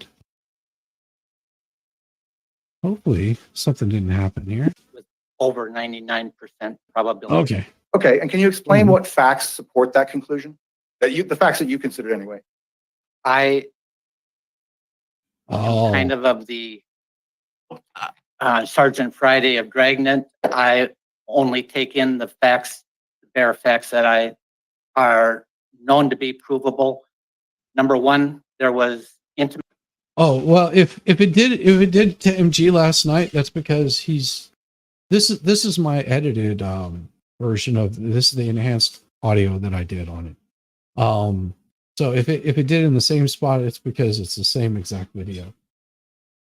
Sorry. Oh, it was the stream itself? Okay. I thought maybe it was something I did wrong. Like I said, I didn't watch this whole thing. All I looked for was big blank spots where there was big gaps in it and cut those out and enhance the audio. Like it took me all of, I don't know, like 10 minutes to do the editing, and then the enhanced audio does it automatically. And then it took probably like a half an hour to get it to render, something like that. A little over a half hour. Intimacy of some type, disputed what exactly it was. Number two, she had a positive pregnancy test at a lab at Banner, which means that there's a 99% chance that that's a positive pregnancy. Number three, she had a negative test or little or no fetal DNA found on a test in late September, looking for fetal DNA in the blood. So she still went through with it in November, September, October, November. So in November, wasn't the one where she was showing up with the belly suit? I mean, I could be wrong. I'm pretty sure that's what happened. She showed up with a belly suit. Oh, it was the expert's fault. Okay. I'll agree with that. It usually is the expert's fault. That tells me is that by that point, at the end of September, the pregnancy had failed, that even though she still had a positive pregnancy test, it was no longer a viable pregnancy. The fourth thing is that she still had a positive pregnancy test in the blood of 102 on October 16th, which again, greater than 99% positive that she was pregnant. And the fact that between June 1st and October 16th, she's got 2 laboratory proven pregnancy tests that He's talking about a doctor. Like whenever they're mentioning it. So what he's saying is most people that are going to be from like Michigan will say you know, went to blah blah blah school, Michigan.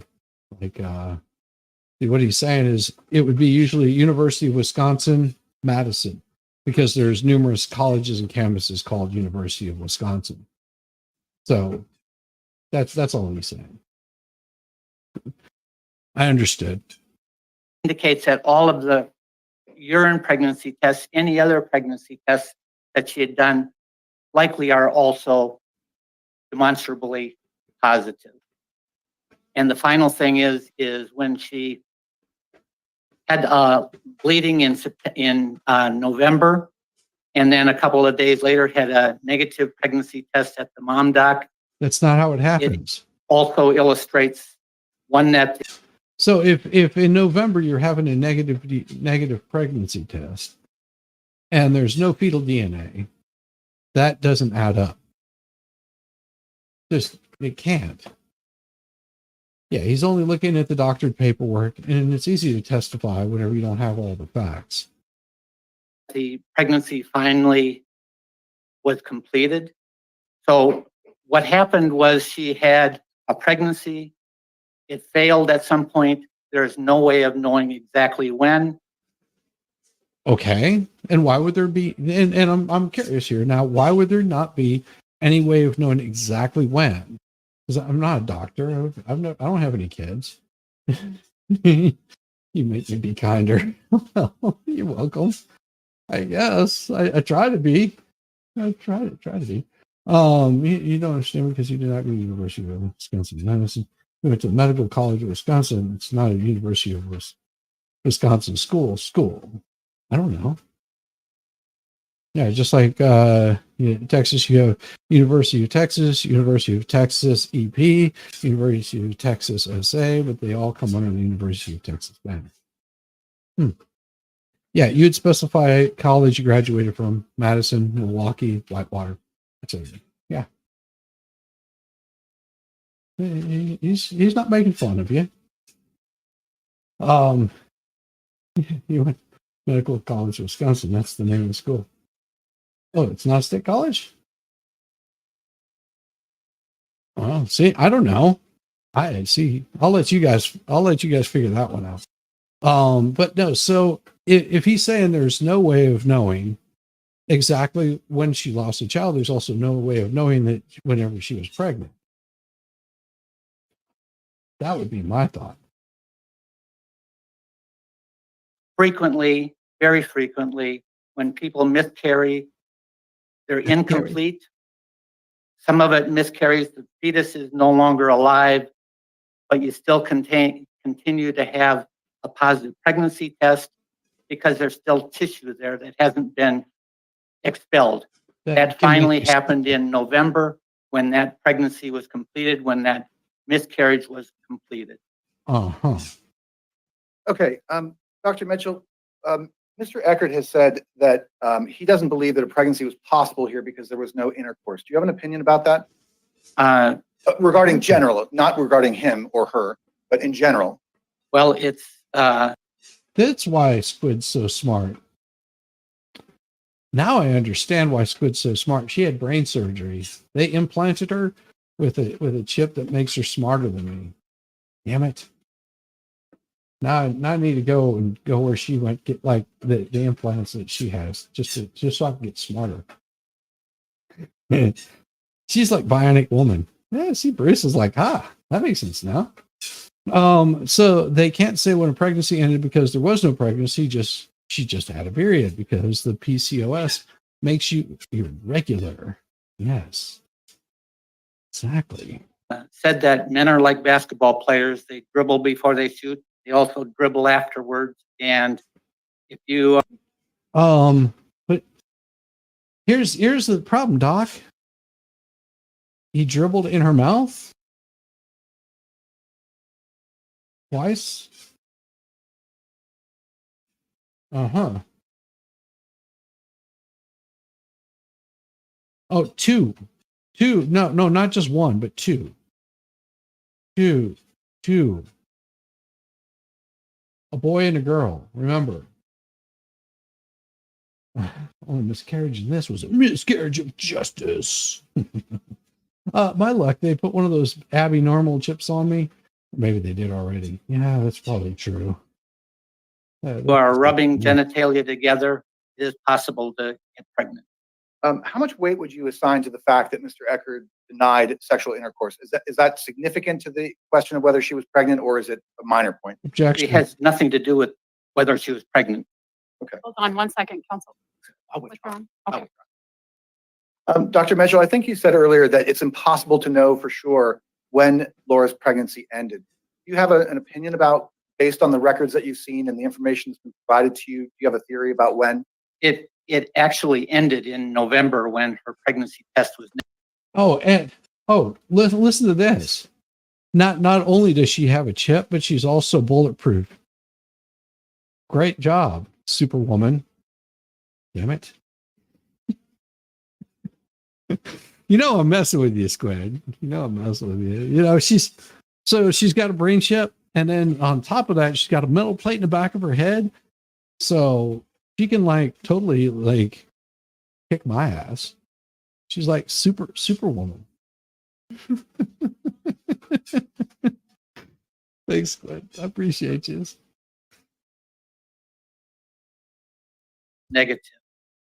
When it failed, in other words, when it was no longer viable, there is no way of knowing exactly when that happened. Okay. Dr. Mitchell, somebody online, I think, made a comment, obviously, Exactly. that Laura may have injected herself with HCG. I think that we talked about a trigger shot or something like that. First of all, what is an HCG trigger shot? It's used in trying to help somebody get pregnant, and it's by prescription. It's an injection, and I saw no records that indicated that anybody would have given her a prescription for HCG. Okay. Nor would there be a reason to give her one, especially if she was already pregnant. Right. Dr. Mitchell, Clayton, in his pretrial statement, objected to your testimony on a couple of grounds, and I know you and I talked about this.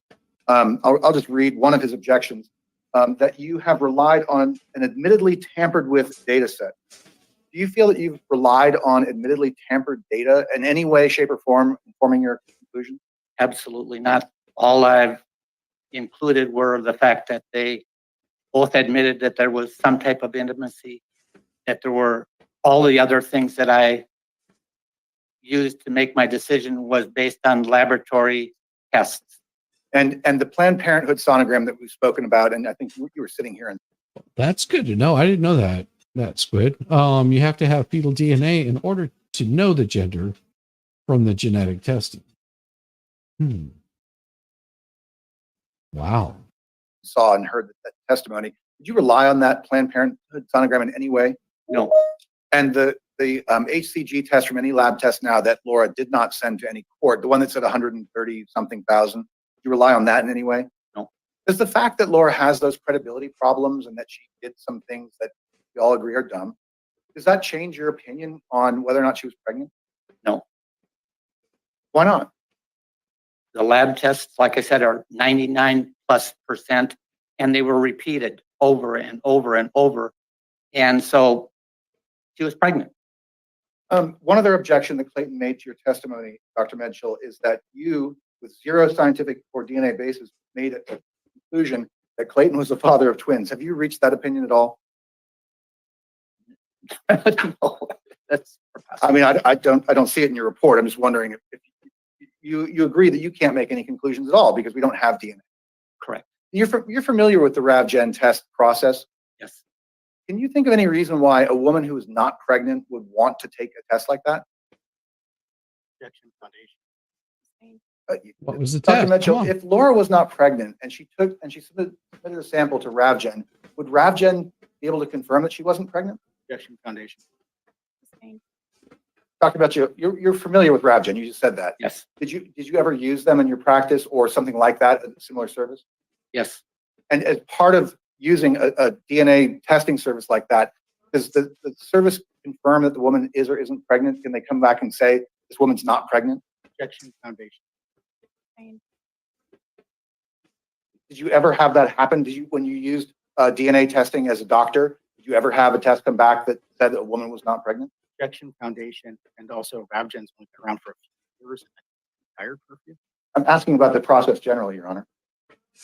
Overruled. He can answer the question.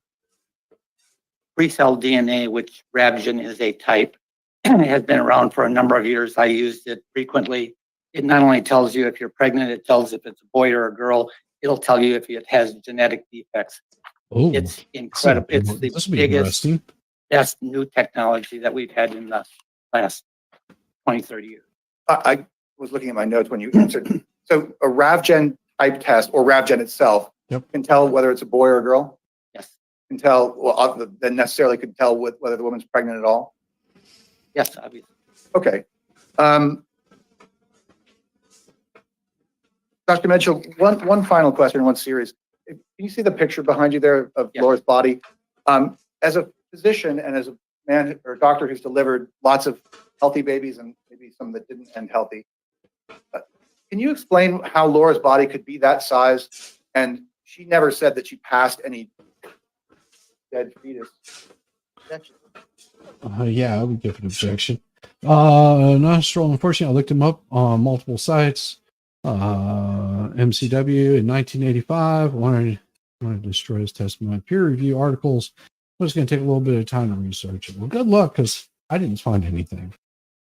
And I would say that his testimony was pretty spot on because he was only answering questions that he was being asked. So some of those things were, don't blame the doctor, blame the lawyer for asking the question. And this is why he gets destroyed so quickly by Woodnick on whenever he does cross on him, is because once he starts doing cross, he's asking the questions that he already knows the answers to. See, whereas Gingras or Gringus or Gangus or whatever the hell his name is exactly. See, that right there is exactly it. It's good. The easiest way to destroy testimonies with his own testimony. He admitted under cross that he only examined the doctored document. And that's all that matters. Right.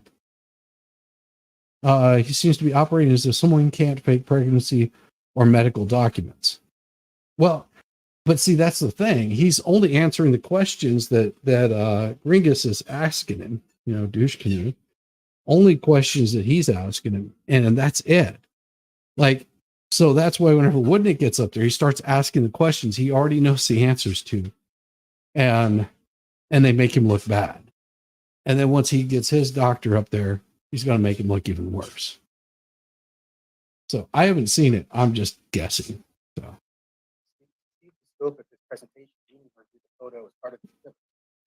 Overruled. He can answer if he has an opinion. The court will give it the weight it deserves, which could be a little, a lot, or none at all. That photo is actually one of the things that. Did you look at this photo as part of your I saw review? that photo earlier, yes. And regarding the size of Laura's belly, which clearly is not here anymore, Her belly is not does here that anymore? show you anything regarding whether or not she was pregnant? It could No. indicate that she was pregnant, could indicate other things. The fact that Laura didn't claim to pass a Indicated that large she had a fetus, big is that dinner. something surprising to you, or is that something that could logically be explained medically? The fact that this pregnancy, in all likelihood, was no longer viable early in this pregnancy doesn't surprise me that she didn't pass much tissue at all. Uh-huh. How does that happen? Does the body? What happens is the fetus starts to grow. At some point, cool. the fetus stops growing. There's no longer a heartbeat. If it's very early, they may just get a period. If they miscarry, they may pass a little tissue, maybe not. And some of that tissue remains. Well, this is all very just bland on his part. I mean, it really is. It's very wishy-washy. And see, this is the problem. His answers don't make any sense because fetal DNA supposedly stays in the mother for years. So the fact that she had no fetal DNA means she wasn't just pregnant from Clayton, but not even in the last year. Okay, so here's the thing. He's not mentioning that in his testimony because he knows that that destroys the narrative. So, like I said, it's what the attorney is asking him and what's happening. So all you have to do is pay attention to that. Pay attention to what the attorney is asking. And then it becomes really clear whenever Woodnick gets up there that it's going to, that you'll see where his own testimony gets destroyed. What is his or her gain? Enough that it continues to produce HCG. That's why she continued to have the positive pregnancy tests. And that's why. And knows his answer. Positive pregnancy test doesn't mention anything about about her HGC level or HCG level, whatever. That's it right there. We call it an incomplete abortion. Once we know that there's no longer a viable pregnancy there, but the pregnancy doesn't end until that all that tissue is gone, at which time it is a completed miscarriage. Okay. 2 more questions, Dr. Mitchell. Have you reviewed the expert report of Dr. Deans, who's Clayton's expert? Yes. Do you disagree with anything that Dr. Deans said? Not really. The only thing that was amusing to me was the fact that they're relying on a clinical pregnancy. There's a old adage, either you're pregnant or you're not. The adage isn't you're either clinically pregnant or not. And the reason for that is because to be clinically pregnant, that means you have to have prenatal care. Laura did not have prenatal care. That's because I took care of hundreds of women who had no prenatal care. So technically, were not clinically pregnant, walked into the hospital and I delivered a 9-pound baby, even though they weren't clinically pregnant. Clinical pregnancy only means that they've gotten prenatal care that you could see on ultrasound or you could hear with an instrument. And so a clinical pregnancy is not. So what he's trying to do here, the evidence that there was a non-clinical pregnancy is not convincing. Exactly. Because had she gone to an OBGYN and had it confirmed that she was pregnant, it would be unsubstantiated proof that she was pregnant. But because she never did that, because it was going to show her not being pregnant, and she probably already knew this in the first place, that it was going to be really hard.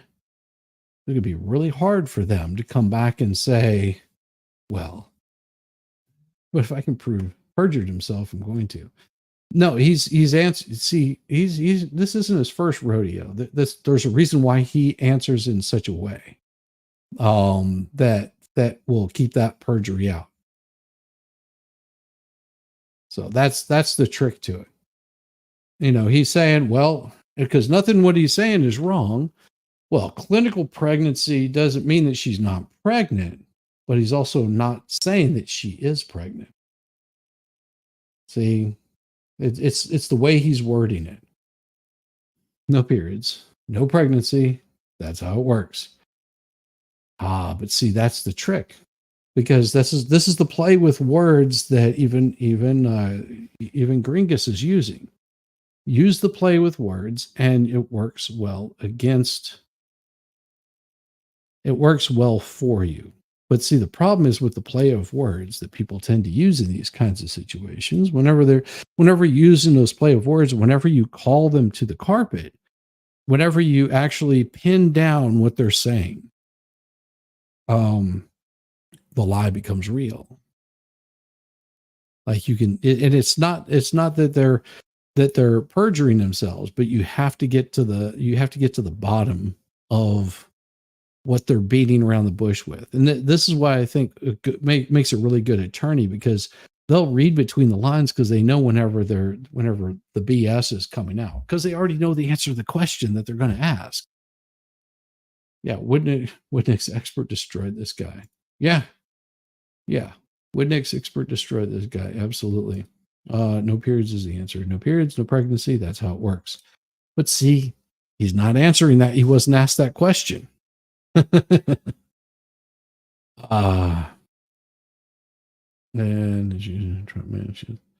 Yes. My first wife and I had miscarriage and infertility issues. If she miscarried 2 babies and is using it to trap a man, she is a psychopath. Absolutely. She claimed to be 24 weeks pregnant with twins, but didn't know if she passed the miscarriage. You were 6 weeks pregnant and knew. Yes. I have personal experience with this, not personally me, but personally my wife and I. We tried at one point having kids, and it just didn't work out. It was due to miscarriages. So we avoided that. And I will say that it's not a happy situation at all. So, it makes people like this, people like Laura Owens, people like what's her face? I don't know. I've already forgotten her. She was an Aquaman or something like that. They're what make women look bad. And there'll be women that simp for them, like, oh, but they're telling their truth. Well, there's your truth and there's the truth. Relevant here, it's either you're pregnant or you're not. And your opinion is that Laura was pregnant, even if it wasn't a clinical pregnancy, she was pregnant. Correct. Thank you. No further questions. All right, Council, you're at 45 minutes and 43 seconds. Council, you have 28 minutes, 46 seconds. Okay. Doctor, you consider yourself a scientist, correct? Yes. Yo. So you know that when collecting data, it's garbage in, garbage out. If you're not relying on good data, the opinion you're going to give is not going to be credible. Is that correct? Get back. That's why I only relied on the data that I thought was totally credible. And that was the data that Mr. Gingras gave, right? That was the data that was presented to me. I saw when you drove into the parking lot, you walked in with Laura's mom in the parking lot. Are you friendly with her mother? Yeah, I just met her this morning. Okay, that's nice. Did you, let's go here. Mr. Gingras asked you whether or not you relied on the ultrasound, but you're aware that the ultrasound was a fake, correct? I've been told that, and that's why I didn't rely on it. Okay, but knowing that the ultrasound was a fake, doesn't that cause you to be incredulous about the other data that Ms. Owens presented you? That's precisely why I only used the data that was laboratory proven. Well, you actually sat in here and are relying on a photocopy or a picture of a medical record that Laura gave. That was the banner with the 3 colors of highlighter. Do you remember seeing that? You were just sitting here. Yeah, I saw that, yes. You understand, Laura has admitted faking medical records. Yes. She faked ultrasounds by putting other lab names on them.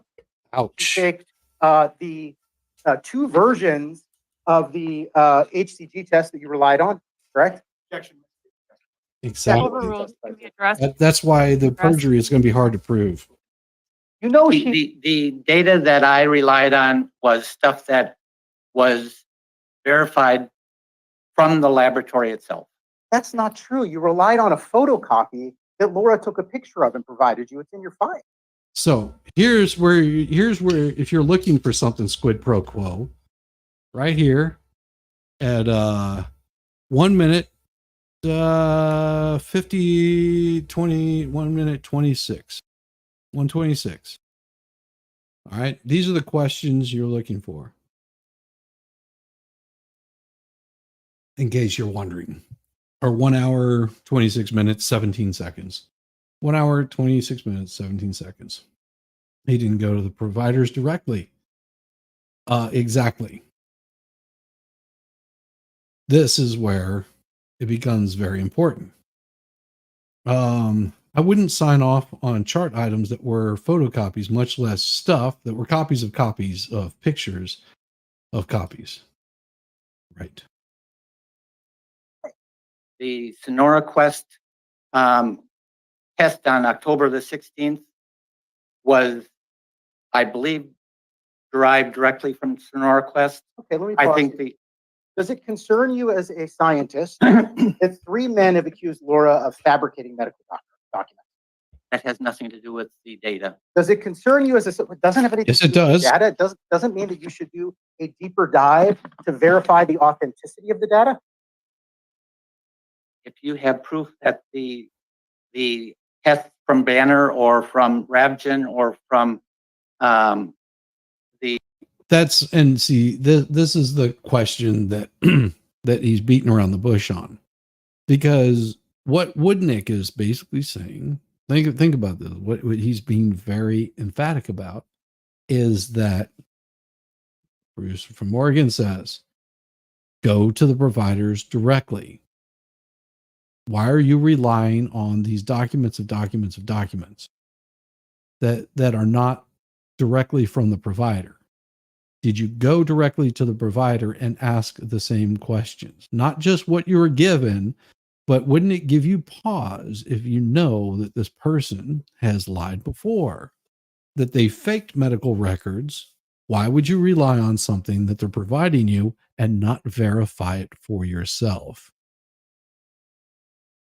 Or it sounds like the guy from the Maya trial only looked at the information given and not all the information. Exactly. So this is where he's drumming him down and like beating the snot out of him with it. the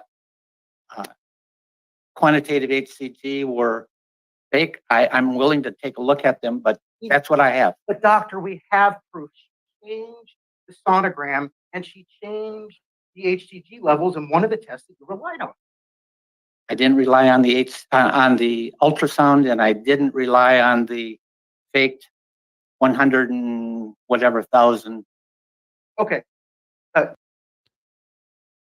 Really? But maybe you should have examined it. And that's the point that he's making. Well, and had everything to do with it. Well, and here's the thing. If, for example, if I because I do news every morning on here at 6:30 in the morning, I start doing a news stream. If I'm if I'm reading AP, which is usually what I'll pull up, because, well, they are able to get in more places than most other news organizations. But you also have to understand that AP doesn't tell the whole story. They withhold things from their story. They use special keywords in their stories. Instead of saying illegal, they'll say immigrant that's here on for whatever. So they'll change the words up, and once you understand the pattern that they use, you can pretty much wipe away half the stuff that they say and know that it's BS. Yeah, you don't have to prove every document is fake. Otherwise, he believes she was pregnant. That's not how burden of proof works. Yeah, well, what it is you shouldn't have to. Yeah. This is a problem with the way the kind of expert is brought in. If you were still practicing and working in an ER and Laura Owens appeared and presented those docs, would he treat based on them? That is true. Credibility, if she is admitted to faking it, why would you rely on medical records from her? Well, and his answer would be, well, I didn't get the records from her. I got the records from the attorney. See, that's the trick to it. He's shrinking the data. Oh, of course, shrinking the data he looked at now. Exactly. That's why you go straight to the source. That's why you would contact Mission Viejo. And whenever they say, well, you don't have any record of her, then he could come back to the attorney and say, okay, we don't have anything from Mission Viejo. Well, that was because it was in Los Angeles County. Okay, let me contact Los Angeles County. What was the name she went under? Yeah. There's so many ways that he could have done good research on it, but ignorance is bliss. You know that Laura testified that we can agree, you reviewed absolutely zero records from Laura's PCP, correct? I don't know who her PCP is. Well, that's a problem. Wouldn't you have wanted to talk to her PCP and see what drug she was on? I saw what drugs she was on Barrow. Oh, you saw. So he went on Barrel. And this is what he's saying. He went on Barrel, looked it up, and Barrel showed exactly what drug she was on. Okay. Oh, what drug she was on from a neurologist that she had telemedicine. You didn't request, doctor, records from her PCP, correct? I did not. And you would agree. Why wouldn't you? Why wouldn't you ask your... But if he's still a practicing doctor, he would have been hit with malpractice or lost his license for the way he examined this case. I don't know. That, thank you. You would agree that it would have been helpful had you reviewed her historic gynecological record, correct? Correct? The testing of her, whether she was pregnant or not, had nothing to do with. Yes, it would. It would have a lot to do with it if you would have gone and checked her gynecological her records from her gynecologist. There we go. You would have found that one of the things that was in there is that she had an ovary removed. Just saying. Why wouldn't you not have wanted to, look at her medical records from her PCP?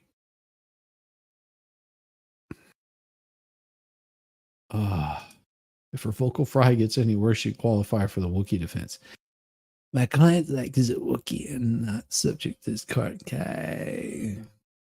With her gynecological You have record. no idea whether or not she had elevated HCG in her system or with any of the other medications, do you? The fact that she had a negative HCG at the end of her pregnancy tells me that she didn't have familial. Dude, that is a stupid argument right there. Well, because she had negative HCG means that she didn't have, it doesn't matter. I guarantee you. Well, I better not guarantee too much because this I'm going to throw at Squid. Squid, tell me. After you've had your child and you've gone back to your normal female cycle, let's put it that way, your normal female cycle, what are your HGC levels? They go back to normal, right? Just saying. When I was first trying to get pregnant, they told me my meds were not conducive for fetal life. There would be a record for medical changes to determine pregnancy. Yeah. My chart app Clarin uses never has my correct med list. That's my neurologist's online chart. A diagnosis without any examination is not legal. It is why doctors on TV say all the time that they are not diagnosing because they have not examined the person. Misfeasance and malfeasance for sure. Familial HCG in her system. You can also show. Okay, doctor, let's really quickly talk about other things that could have caused Laura's HCG to be elevated. As a physician and a scientist, you would agree that HCG could be elevated due to pituitary, correct? Yes. It could be elevated due to cancer, correct? Yes. Ovarian cyst. Depending on if it was cancer. You're aware that Dr. Yi and Dr. Chan both provided medical record, but both indicated that Laura had ovarian. I saw those records. I didn't. I'll move on. I saw those records, but I didn't what? You didn't take into account that she was missing an ovary? Let's go back. It could be elevated HCG could be caused by weight loss drugs. I'm not aware of weight loss, but there are drugs that can alter HCG results. Let's talk about that a little bit more. How about anxiety medication? Yes. How about antidepressants? Yes, Hmm. You have no idea whether or not Laura was on any of those medications because you didn't review her historic medical records other than what was provided to you by telemed at Barrows, correct? I saw that she was on some of those medicines, What medicine? the anti-anxiety medicine. An anti-anxiety medicine that you just said could elevate her HCG. Last, doctor. IVF drugs also cause escalated HCG, do they not? Certain types. Laura could have been on Novarel or Pregin, correct? Pregin. I saw no records of that, and there would be no reason why, if she was pregnant, that she'd be on those. One last question, doctor. Of course. The but it wasn't too much. antipsychotic clozapine causes elevated HCG, does it not? It's been reported to. Thank you, Bishop. Right, redirect. One question, Dr. Mitchell, regarding the potential of some issue other than pregnancy being the source of Laura's HCG in her blood. Are you aware that after November 14th, or on November 14th, she tested negative twice? Yes. If Laura had drugs or tumors or cysts or anything else that was causing an elevated HCG level, would she have tested negative for pregnancy twice on November 14th? No, it would Further still been questions? positive. Okay, before you sit down, doctor, I just have a few questions. So she got You off the said that drugs, then HCG requires a prescription, correct? The injecting, yes. Does Planned Parenthood have the authorization to write those prescriptions, as far as you know, in Arizona anyway? I can't imagine any reason why they would. It's a drug that's used to induce ovulation, so it's used in infertility patients. Okay, Planned Parenthood doesn't normally do infertility. I understand, but that wasn't my, wow. You mean to say that they don't do infertility? Yeah, the judge just destroyed him right there with that. Yeah, she stopped taking the medication. Exactly, Denise. That's my point. Yes. Yeah, she can stop taking the medication to elevate it. Yeah. That's why I'm like, okay. And the doctor knows this. And the judge knows this.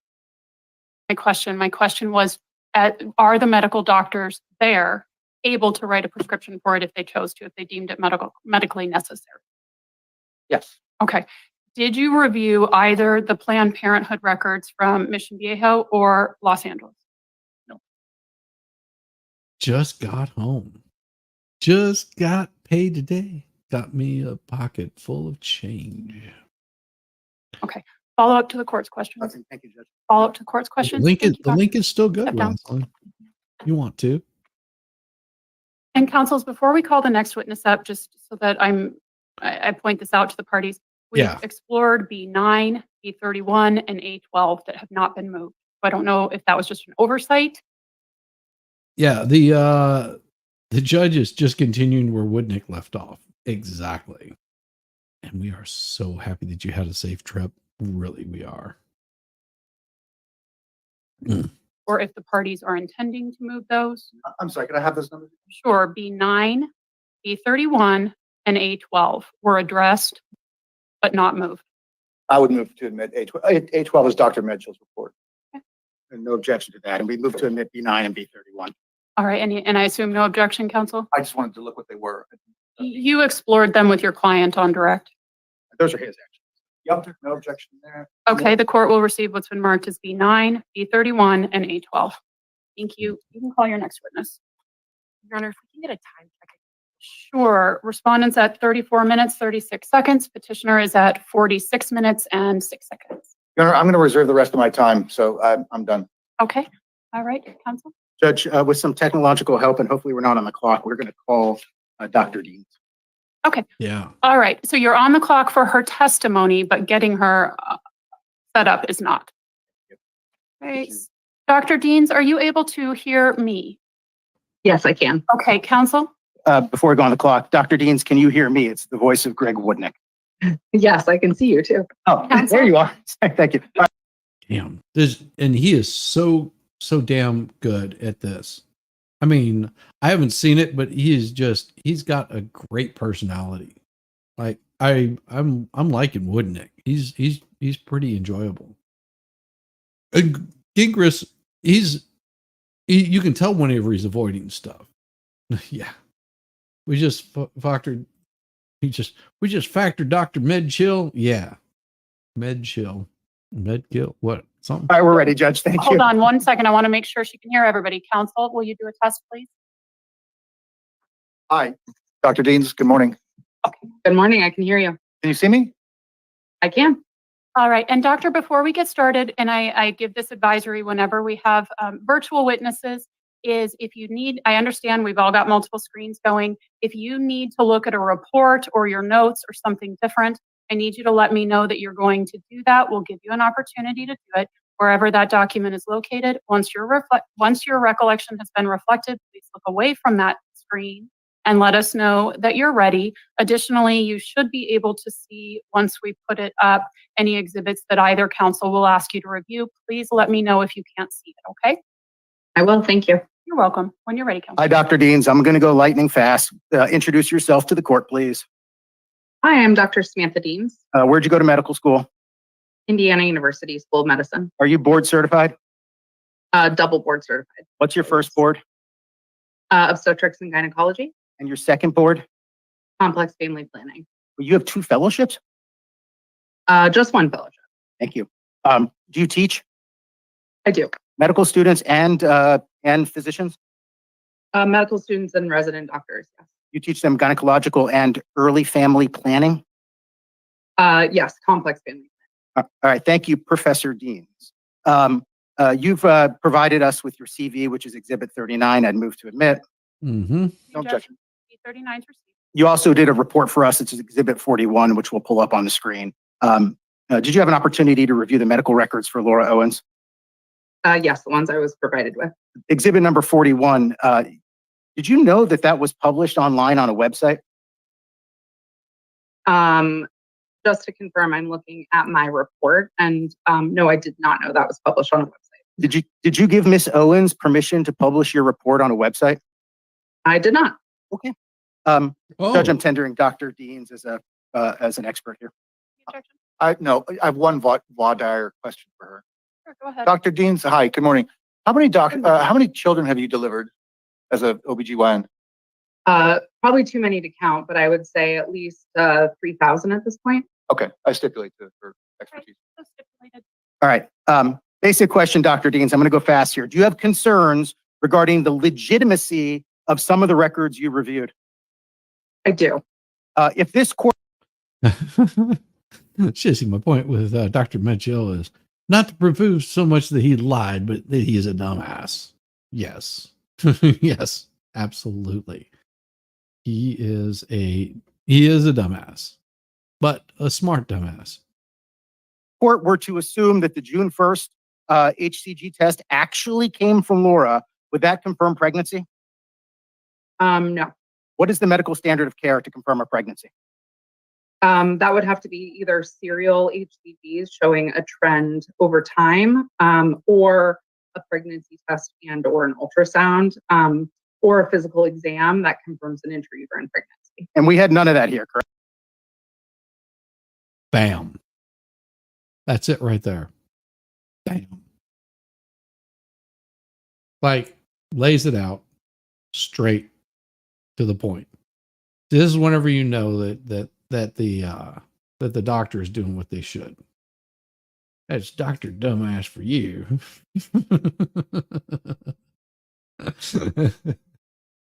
Squid, he's retired, and I don't think anybody else will ever hire him for expert testimony after viewing this case. Well, as long as it's not aired on TV. Educated beyond his intelligence. At least this doctor admitted she reviewed the paperwork she was provided. Exactly. She agrees. Yeah, this is the paperwork I was provided. But wait until she starts getting into the other stuff. I mean, I would think that she would do a little bit more research and say, hey, I'm just looking to confirm this. Correct? Correct. All right, I'm showing you exhibit number 28. Are you aware that that's the ultrasound from Laura? Are you aware that that was altered? Yes, I am. Laura claimed it was anonymous and from Planned Parenthood. Any thoughts about that?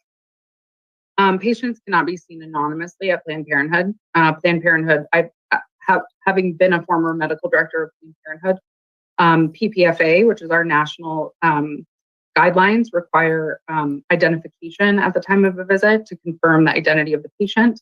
The patient can't be seen anonymously. Thank Oh. Oh. Ouch. Mic drop right there. Mic drop.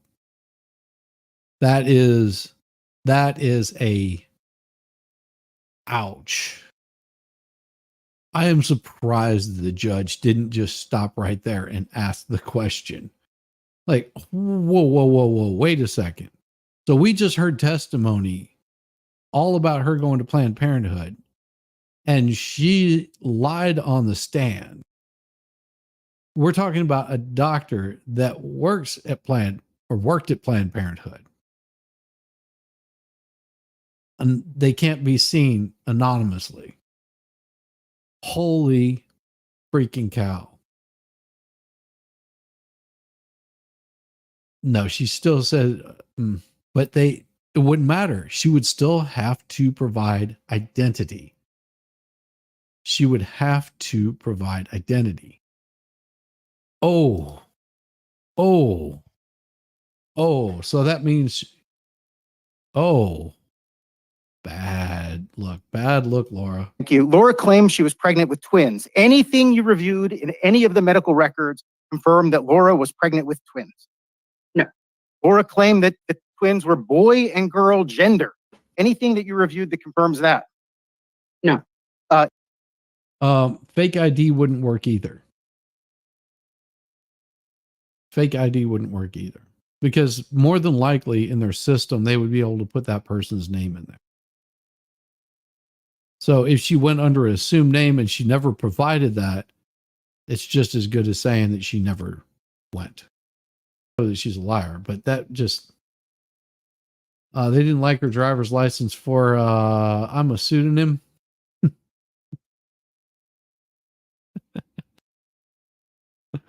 Oh, what was it? Yeah. Do you recall reviewing the October 16th HCG test? I think it had a 100 or 3-digit HCG level on it. I do. Are you aware that there's actually 2 other versions of that exact same test in circulation? I've heard that. I have not. If I told you there was another version with 1,000 times higher HCG level, would that cause you concern? Yes, it would. Are there alternate causations for a positive HCG test as we have here? Yes, sir. Did you review well, I'm going to skip over the photos. Did you review Dr. Medshill's report? I did. You're aware that Laura first claimed. I was thinking the same damn thing, Bruce. Got her photo from McCool for her fake ID from McLovin. Yeah. Whenever I heard that name McCool, I was like, is this really a doctor? Like the doctor's name is McCool? Yeah. Claims she miscarried in September or October. And then the photos that are in the report indicate that it happened in the 3rd week of July, correct? Correct. Pursuant to Dr. Medshill's report, he concluded, do you agree with his conclusion that the data here warrants that Laura was 99% pregnant? No, I do not agree with that assessment. Do you agree with Dr. Medshill that the record confirms, this is from his report, a May 20th conception date?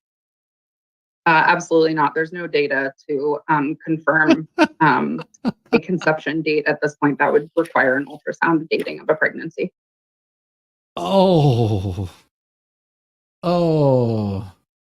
McCool or something like that. Photography was cool. Hilarious. Her fake license name, I blew twice. Lol. Oh God. The day she went to Planned Parenthood was a Sunday, and MG looked up PP in LA, and none are open on Sunday. A follower checked the way back, and the open days and times have not changed. Laura was used to getting away with this bullshit, so she got lazy. Exactly. One Ziplo jobs for each baby. Or should we say one Big Johnson for each baby? Mhm. Professor Deans, thank you. Judge, I just moved to admit Exhibit 41 if I didn't already. Any objection? No objection.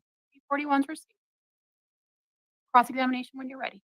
Dr. Deans, you reviewed records that showed that Laura had HCG in her blood October 16th, 2023. You familiar with those? Yes. Where did that HCG come from? It could come from a variety of sources. Okay, and your report mentions some of those sources. I'm just going to ask about specific things.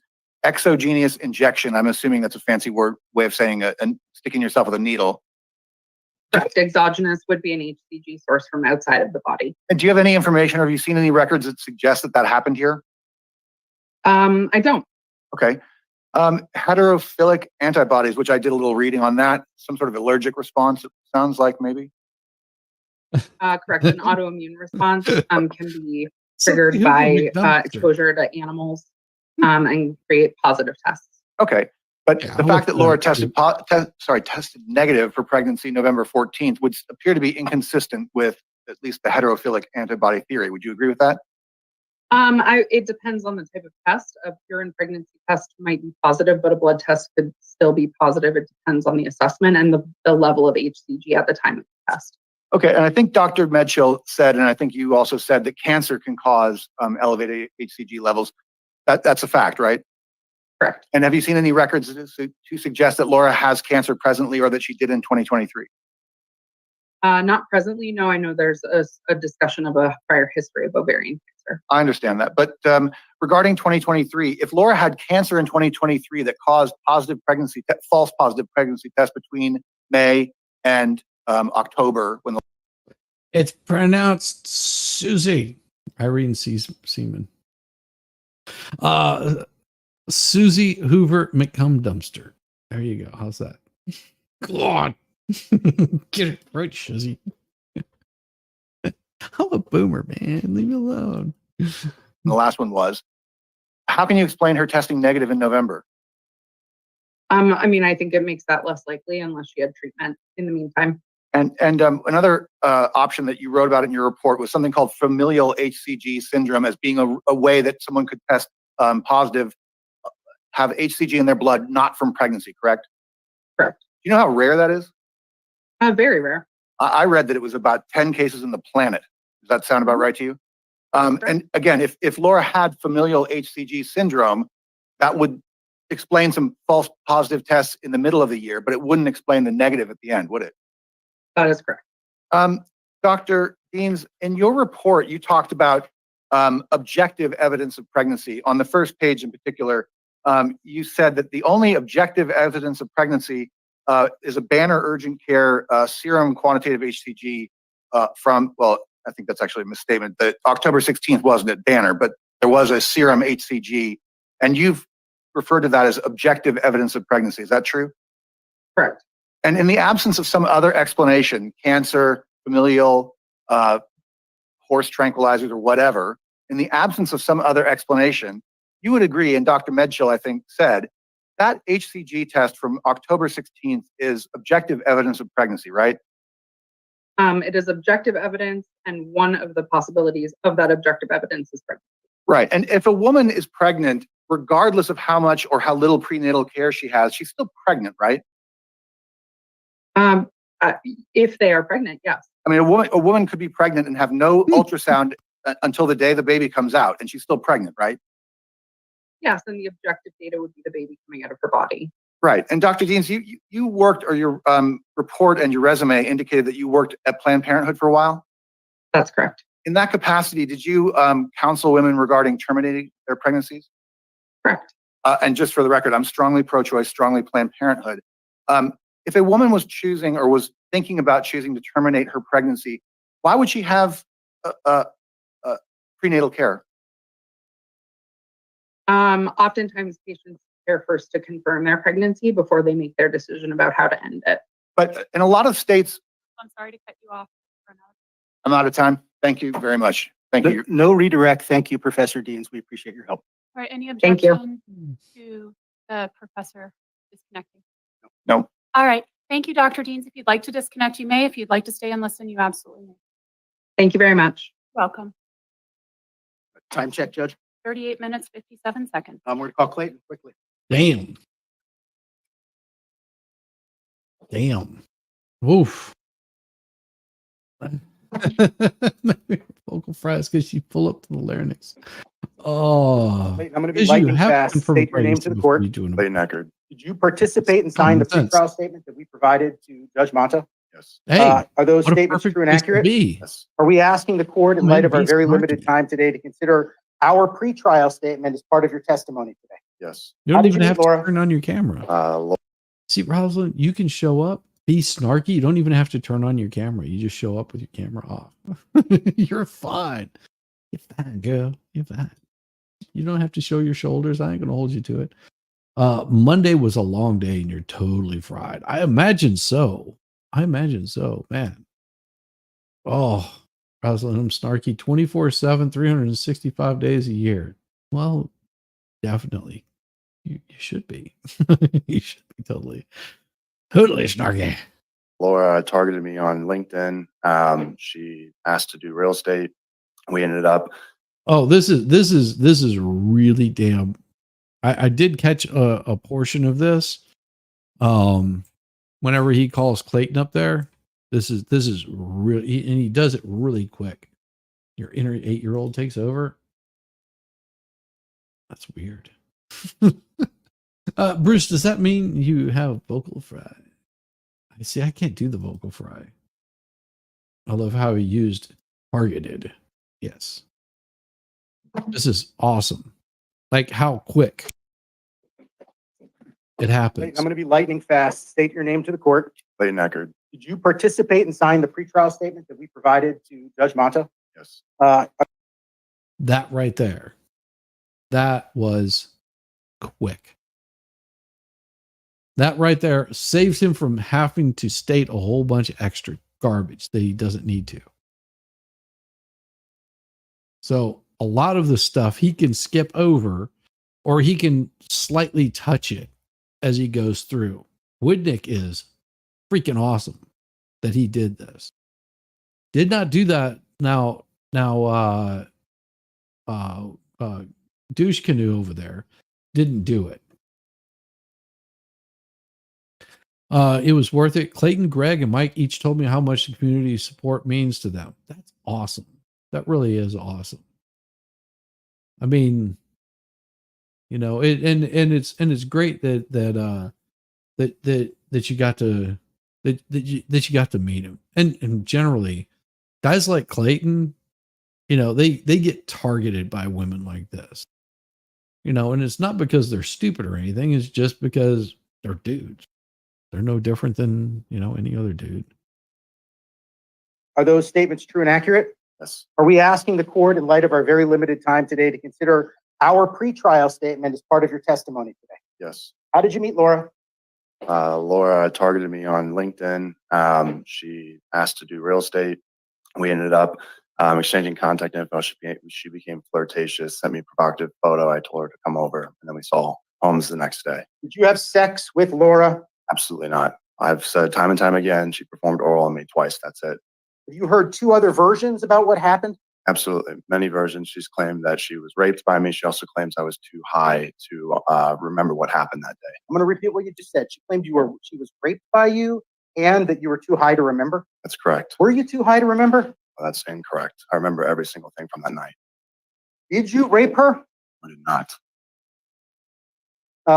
You stated that she gave you oral sex twice that evening. Is that correct? That's correct. Yeah. Where did you complete? Spicy. Her mouth both times. What happened the second time? She ran straight to the bathroom. Were your fluids ever down there, as Laura has claimed? No. What happened the next days? The next day, we went and saw houses. I told her that I crossed a professional boundary. I told her that that was a one-time thing. It would not happen again. She became very agitated at that point, was crying, and asked for me to give her a chance. But hang on for a second. Came over to your house. She gave you oral sex twice. The next day, you told her you weren't interested in her. That's correct. I rejected her, yes. And then 4 days. Oh, This is probably what he's been trying to say the whole damn time. This is what he's been trying to say the whole damn time. Your Honor, see, I adored President Clinton. And so we had orals de sexes and then enjoyed a cigar. This has got to be difficult to have Clayton's parents hear this. More than likely, Clayton already went over this with his parents, and also he's looking at his attorney whenever he's answering this. I'm sure that this is embarrassing in a way, but also after you go through this kind of garbage, at some point you become numb to it in a sense. So yeah, this right here, rejected her. Yeah. And then she went bonkers. Days later, what happened? 4 days later, she started making claims that she could possibly be pregnant. But hang on. Did your penis ever go inside her accidentally, inadvertently, or anything like that? No. You're a public figure. You're the Bachelor. That's why everyone's watching today. Are you embarrassed to say who you've had sex with, Clayton? I think I'm the last person to lie about who I've been intimate with. Did you have penile vaginal sex whatsoever? No, absolutely not. Has that been your story since day one? My story's been consistent since day one. I'm going to show you exhibit number 3. Put that up on the screen. Thanks, Isabel. Yes. Did Laura start communicating with you more after she said she thought she was pregnant at 4 days? Yes, nonstop. She sent me over 500 emails and text messages, 13 different phone numbers. 13 phone numbers? Phone numbers. How many messages? Over 500. Exhibit 3, is that a sample of those texts and emails that were shown to Judge Gail Ketzis in the injunction against harassment hearing from November 2nd, 2023? Yes. Move to admit exhibit 3, and Judge, you already took notice because you watched the videos. I assume no objection. No objection. E3 is received. At some point, did she start calling your mom, who's in the courtroom? She started reaching out to my parents. She started reaching out to my work organizations. She started reaching out to people, women that I talked to in the past. She went for everybody. Was she claiming anything in particular? She was claiming that I was a deadbeat that's not supporting her through her pregnancy. Well, hang on. It was more than that, Clayton. It was a deadbeat Wow. who was not supporting her through her pregnancy of what? With twins. Twins. Yes. Did she reach out to the Sun magazine? She did, yes. Did she ever tell you what genders the imagined twins were? Boy and a girl. Did she ever tell you, drawing your attention to some motions Laura filed, and for purposes of attorney's fees, she filed a motion to communicate on August 8th, a motion to compel communication on August 23rd, and August 29th, a few days later, an expedited motion to communicate. And then shortly thereafter, she filed an order of protection, correct? Yes. And you're aware that she's filed orders of protection against 2 other individuals seated in the back of the courtroom, correct? That's correct, yes. They are on the left. Yes. Well, my right, but yes. Or left. Thank you. Greg Gillespie and Michael Mancini. I want to look at exhibit number 7, Clayton. Is that a true and accurate copy of email communication between you and Laura from July 1st, 2023? Absolutely, yes. You received it Yes. and she sent it? You Yes. heard her testify with Ms. Arena from my office, or excuse me, with Mr. Gingras, denying that emails exchanged were from her. She seems to be blaming, I guess, Greg Gillespie for faking her emails. You remember her testimony? Yes, she said that, but nothing she says is true. She's actually sent you emails with videos attached to them, and you've responded back to them, That's correct? correct, yes. All right. Specifically, exhibit number 7. I think you stated that it was a true and accurate copy. I think the caption, I'm going to try to read it on the caption at the top. I think it says, "The final opportunity to consider abortion." You remember getting this from Laura? Yes.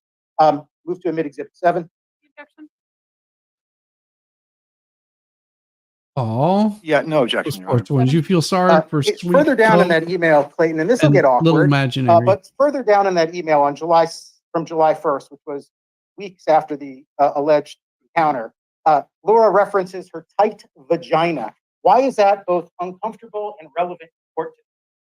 Because she's stating that if I would have felt how tight her vagina was, I might change my mind, which is her stating that I never penetrated her. We never had penetrative sex. Wait, the exhibit that the court just received has Laura saying that her vagina was tight as if you hadn't been in there before? That is correct. Well, had you been in there before? I had not, no. All right. She also sent you communications in You've exhibit number been in there 7, before? talking about Oh my God. wanting to have sex with you during a trial week. What was that about? She said that she would be the safest person to have sex with since she was already pregnant. Hang on for a second. She told you she wanted to have sex with you because she was already pregnant? That's correct. How did you feel when you read that email, Clayton? I'm sick. My stomach. All of this has made me sick. Did you feel like she was trying to trap you? Absolutely. You heard the testimony with Dr. Medchill concerned that Laura was on IVF medication trying to And get she pregnant. doesn't. Is that consistent with those concerns? Yeah, I believe that she was taking medications. I'm going to show you exhibit number 6. And let me restate that question. You heard my question to Dr. Medchill about IVF medications, which are used to cause pregnancy, and you share concerns that she was using those to trap you. Is that correct? Absolutely, yes. All right. Exhibit number 6, Isabel. Exhibit number 6 is another email dated June 28th, 2023. Is that a true and accurate copy of the correspondence between you and Laura? Yes. You remember reading this? I remember reading. You remember reading it on June 28th-ish when you received it? I do, yes. And the title of this, can you read the title of this out loud for the court? Having the baby if I don't hear back tonight. Having the baby if I don't hear back tonight. Move to admit exhibit 6.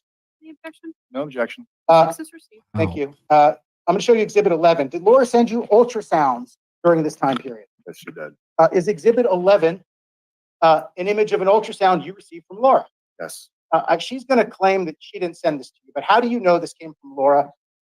Because I was interacting with her from that same email address. I also took a screen record showing that it was from her email address, and that's where all my other communications have come from her. Real quick, so on exhibit number 11, this one says, the caption on it says, ultrasound video proof, correct? That's correct. And the signature block on there in the picture is the exact same signature block and picture from the other email, which is also not favorable to Laura, which claims it's not hers, correct? So that's Move right. to admit exhibit 11.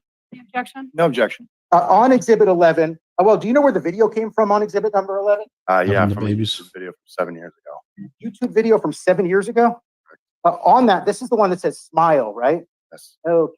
Yeah. This one says GE. Yeah. No, this one's a different one. Yes. Okay, because how many are there? How many ultrasounds have you seen? 3. Okay. This one, I think on the caption says, and here's my 100,000,000% real ultrasound. Yeah, a lot of.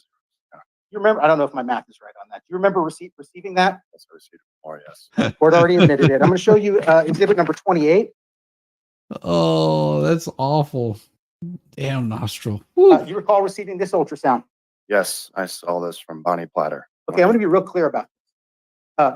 Miss Owens just testified that she Love did it. not use this ultrasound in a court, but it was actually admitted as an exhibit by Laura through her counsel at the February 2nd, 2024 deposition of you, correct? Correct. All right, Right. that video deposition of you, have you seen that recently? Yes, I have. Where did you see the video deposition of yourself? It was posted on YouTube by either her counsel or herself. Wait, Laura or her counsel posted your video deposition on. That's correct. Ugh. How many paternity tests did you take, Clayton? 3. I'm going to show you exhibit number 36. You know what? I'm going to skip past that. That was the Dr. Medchill's. I'll skip past that. Well, you know what? Real quickly, how many versions of the HCG test have you seen? Nice. 2, Nice. yeah, the 102 and 100.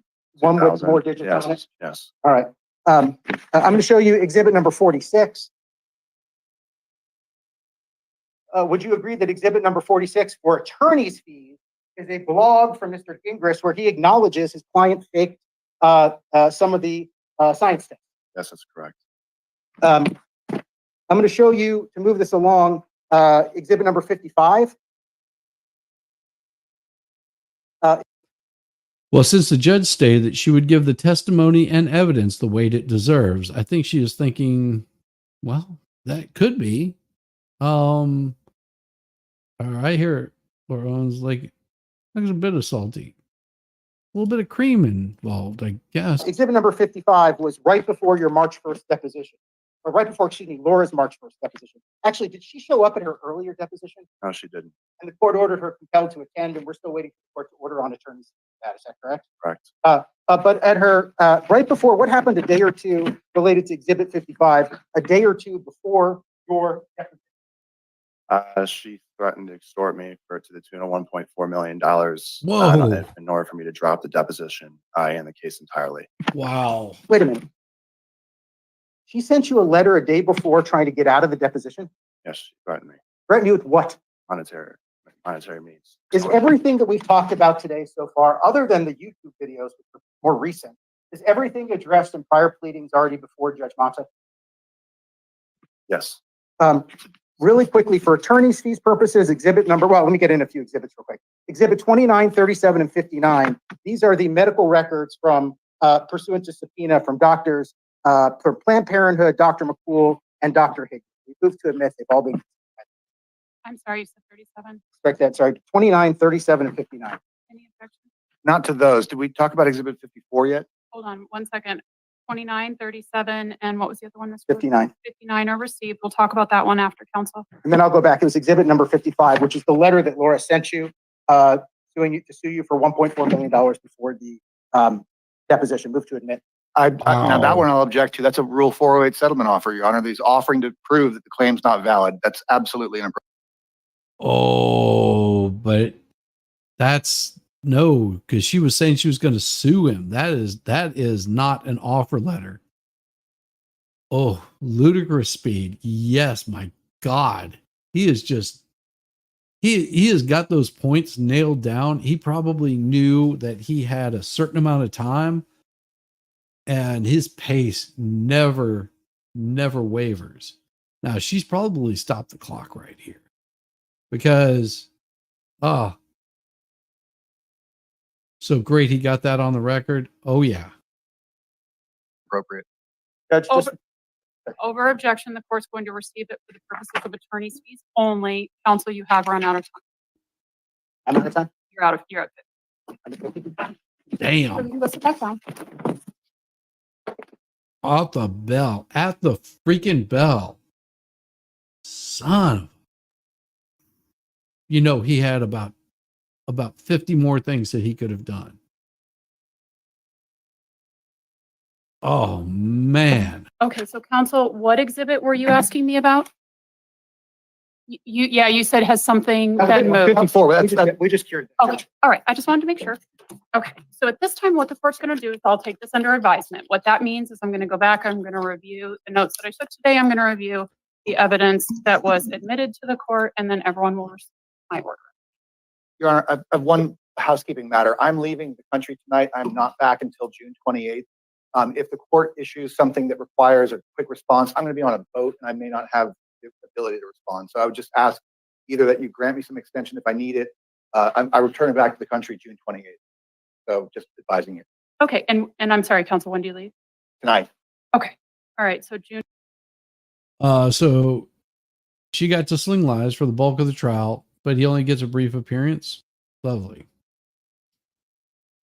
Well, and you know, here's the thing. You know, both of them could be lying. But if I had to sit here and listen to both of the conversations and listen to what each person was saying, who do I find more believable in what they were saying? Oh, Clayton, 100%. I mean, like, he doesn't waver one bit. He doesn't beat around the bush. He doesn't seem like he's making anything up as he goes along. And, you know, the fact that Gingras never got to cross-examine him because he used up all his time. Smart job by Woodnick. Oh my God, what a smart job by Woodnick.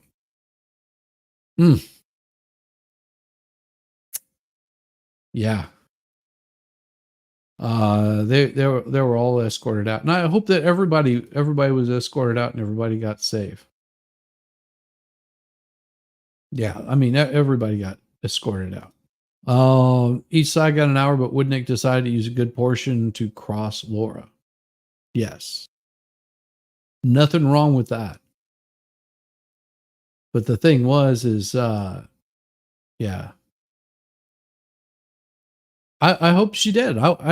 Here's the thing. I want her to be safe. I want her to be safe. You know, I don't want anybody hurt or injured or damaged. There's just too much of that kind of hate going on, you know, and that's the thing. You know, if if she needs a police escort to be safe, then so be it. You know, don't go after these people. Don't go attacking them. You know, this is not something that's fun that they want to be doing. Her, I think she's over it, and you know, she knows that it's cramping her style.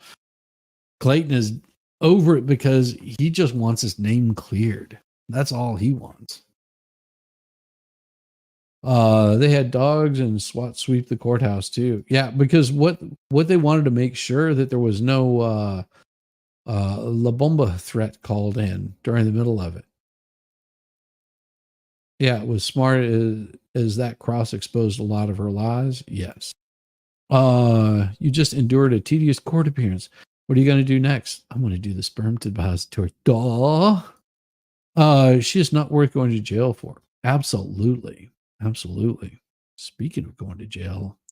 So we know how this portion of it ends. I've got another thing that I wanted to show you guys because I don't know how up you are on all of this stuff.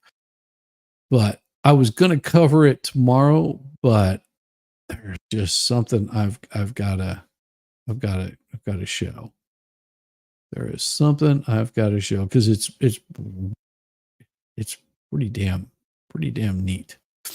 Let me see if I can find it here. So let me give you guys a little bit of a warning ahead of time. Okay. Don't know where you sit politically. And I'm not worried about where you sit politically. You guys are welcome to stay, but we're going to get political for just a short bit of time.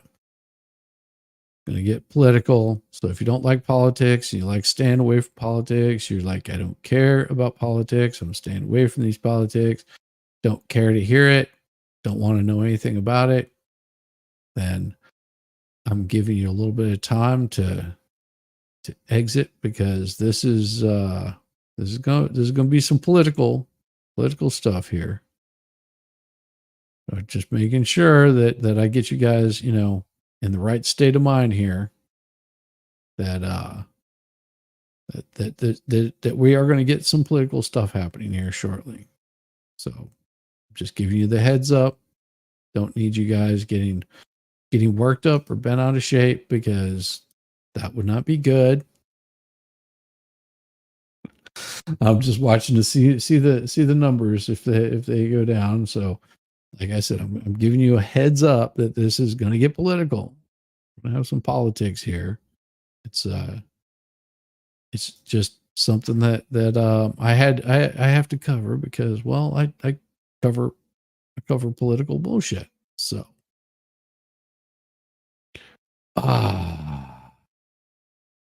give me just a second.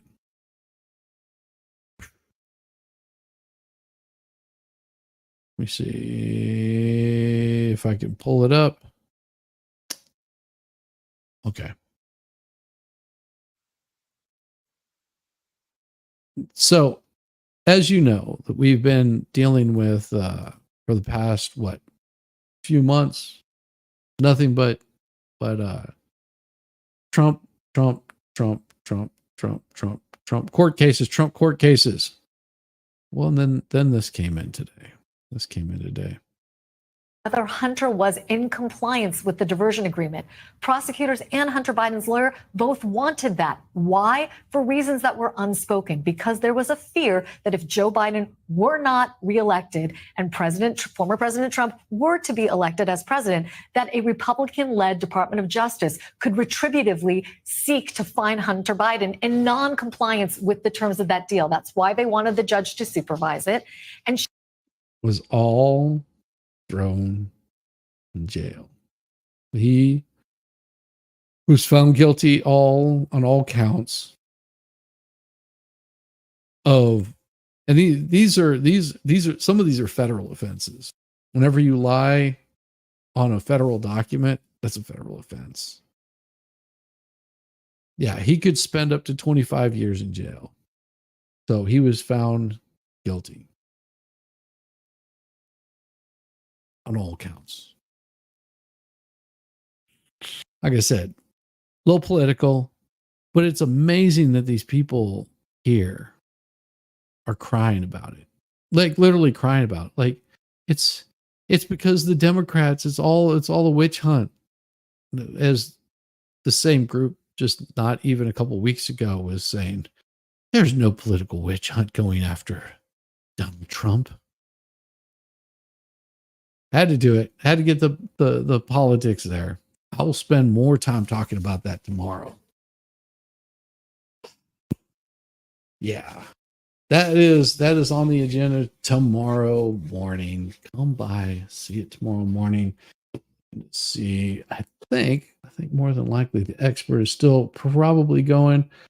Oh, by the way, thank you, Nostril Dumbass, for becoming a YouTube member. I appreciate you so much. Now, what I'm going to do is I'm going to go. It's now his turn to see a probation officer. Yeah, I guess. He was just preparing for more time in DC by becoming even more familiar with cracking guns. Yes, Biden has said he won't pardon him. We'll see. I'm not for either side, Republican or Democrat. Absolutely. That's and you're welcome to be that way. And you'll also find that on my channel, I don't go hard on the liberals, and I don't go hard on the Republicans. I don't like extremists. I can understand there's a time to be extreme and to have your point of view, whether I agree with it or not. There's times for that, to be very steadfast in believing in the Constitution and standing up for the Constitution. It doesn't matter what side of the aisle you're on. It doesn't matter if you're left or right, as long as you're following the rule of law and the Constitution, and it doesn't matter. It doesn't matter to me. But you guys know me. I try to stay out of the middle of, getting involved in that kind of craziness. If Trump wins in November, I would bet Biden pardons him before leaving office. I got no bets on that. I really don't. I don't even know if he knows who in the hell he's talking to half the time. So although he may have said he's not planning on pardoning him, he also said that, he was going to pull our troops out of Afghanistan in a very peaceful way. And well, let's see, that didn't turn out too well. But with that, I'm going to give you guys I'm not sure if this is a good outro or not, but I guess we'll find out.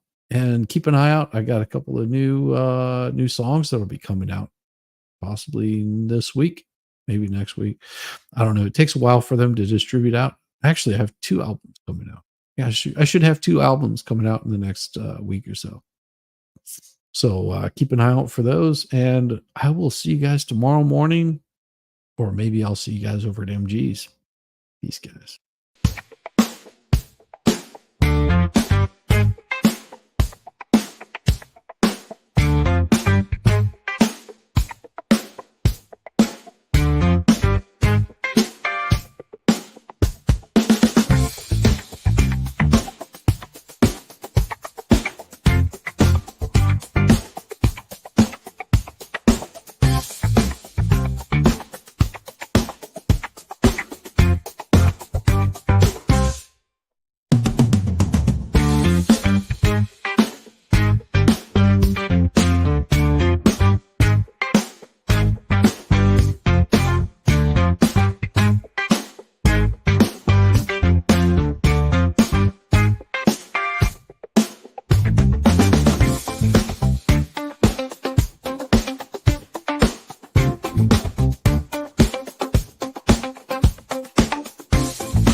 My balls are tingling.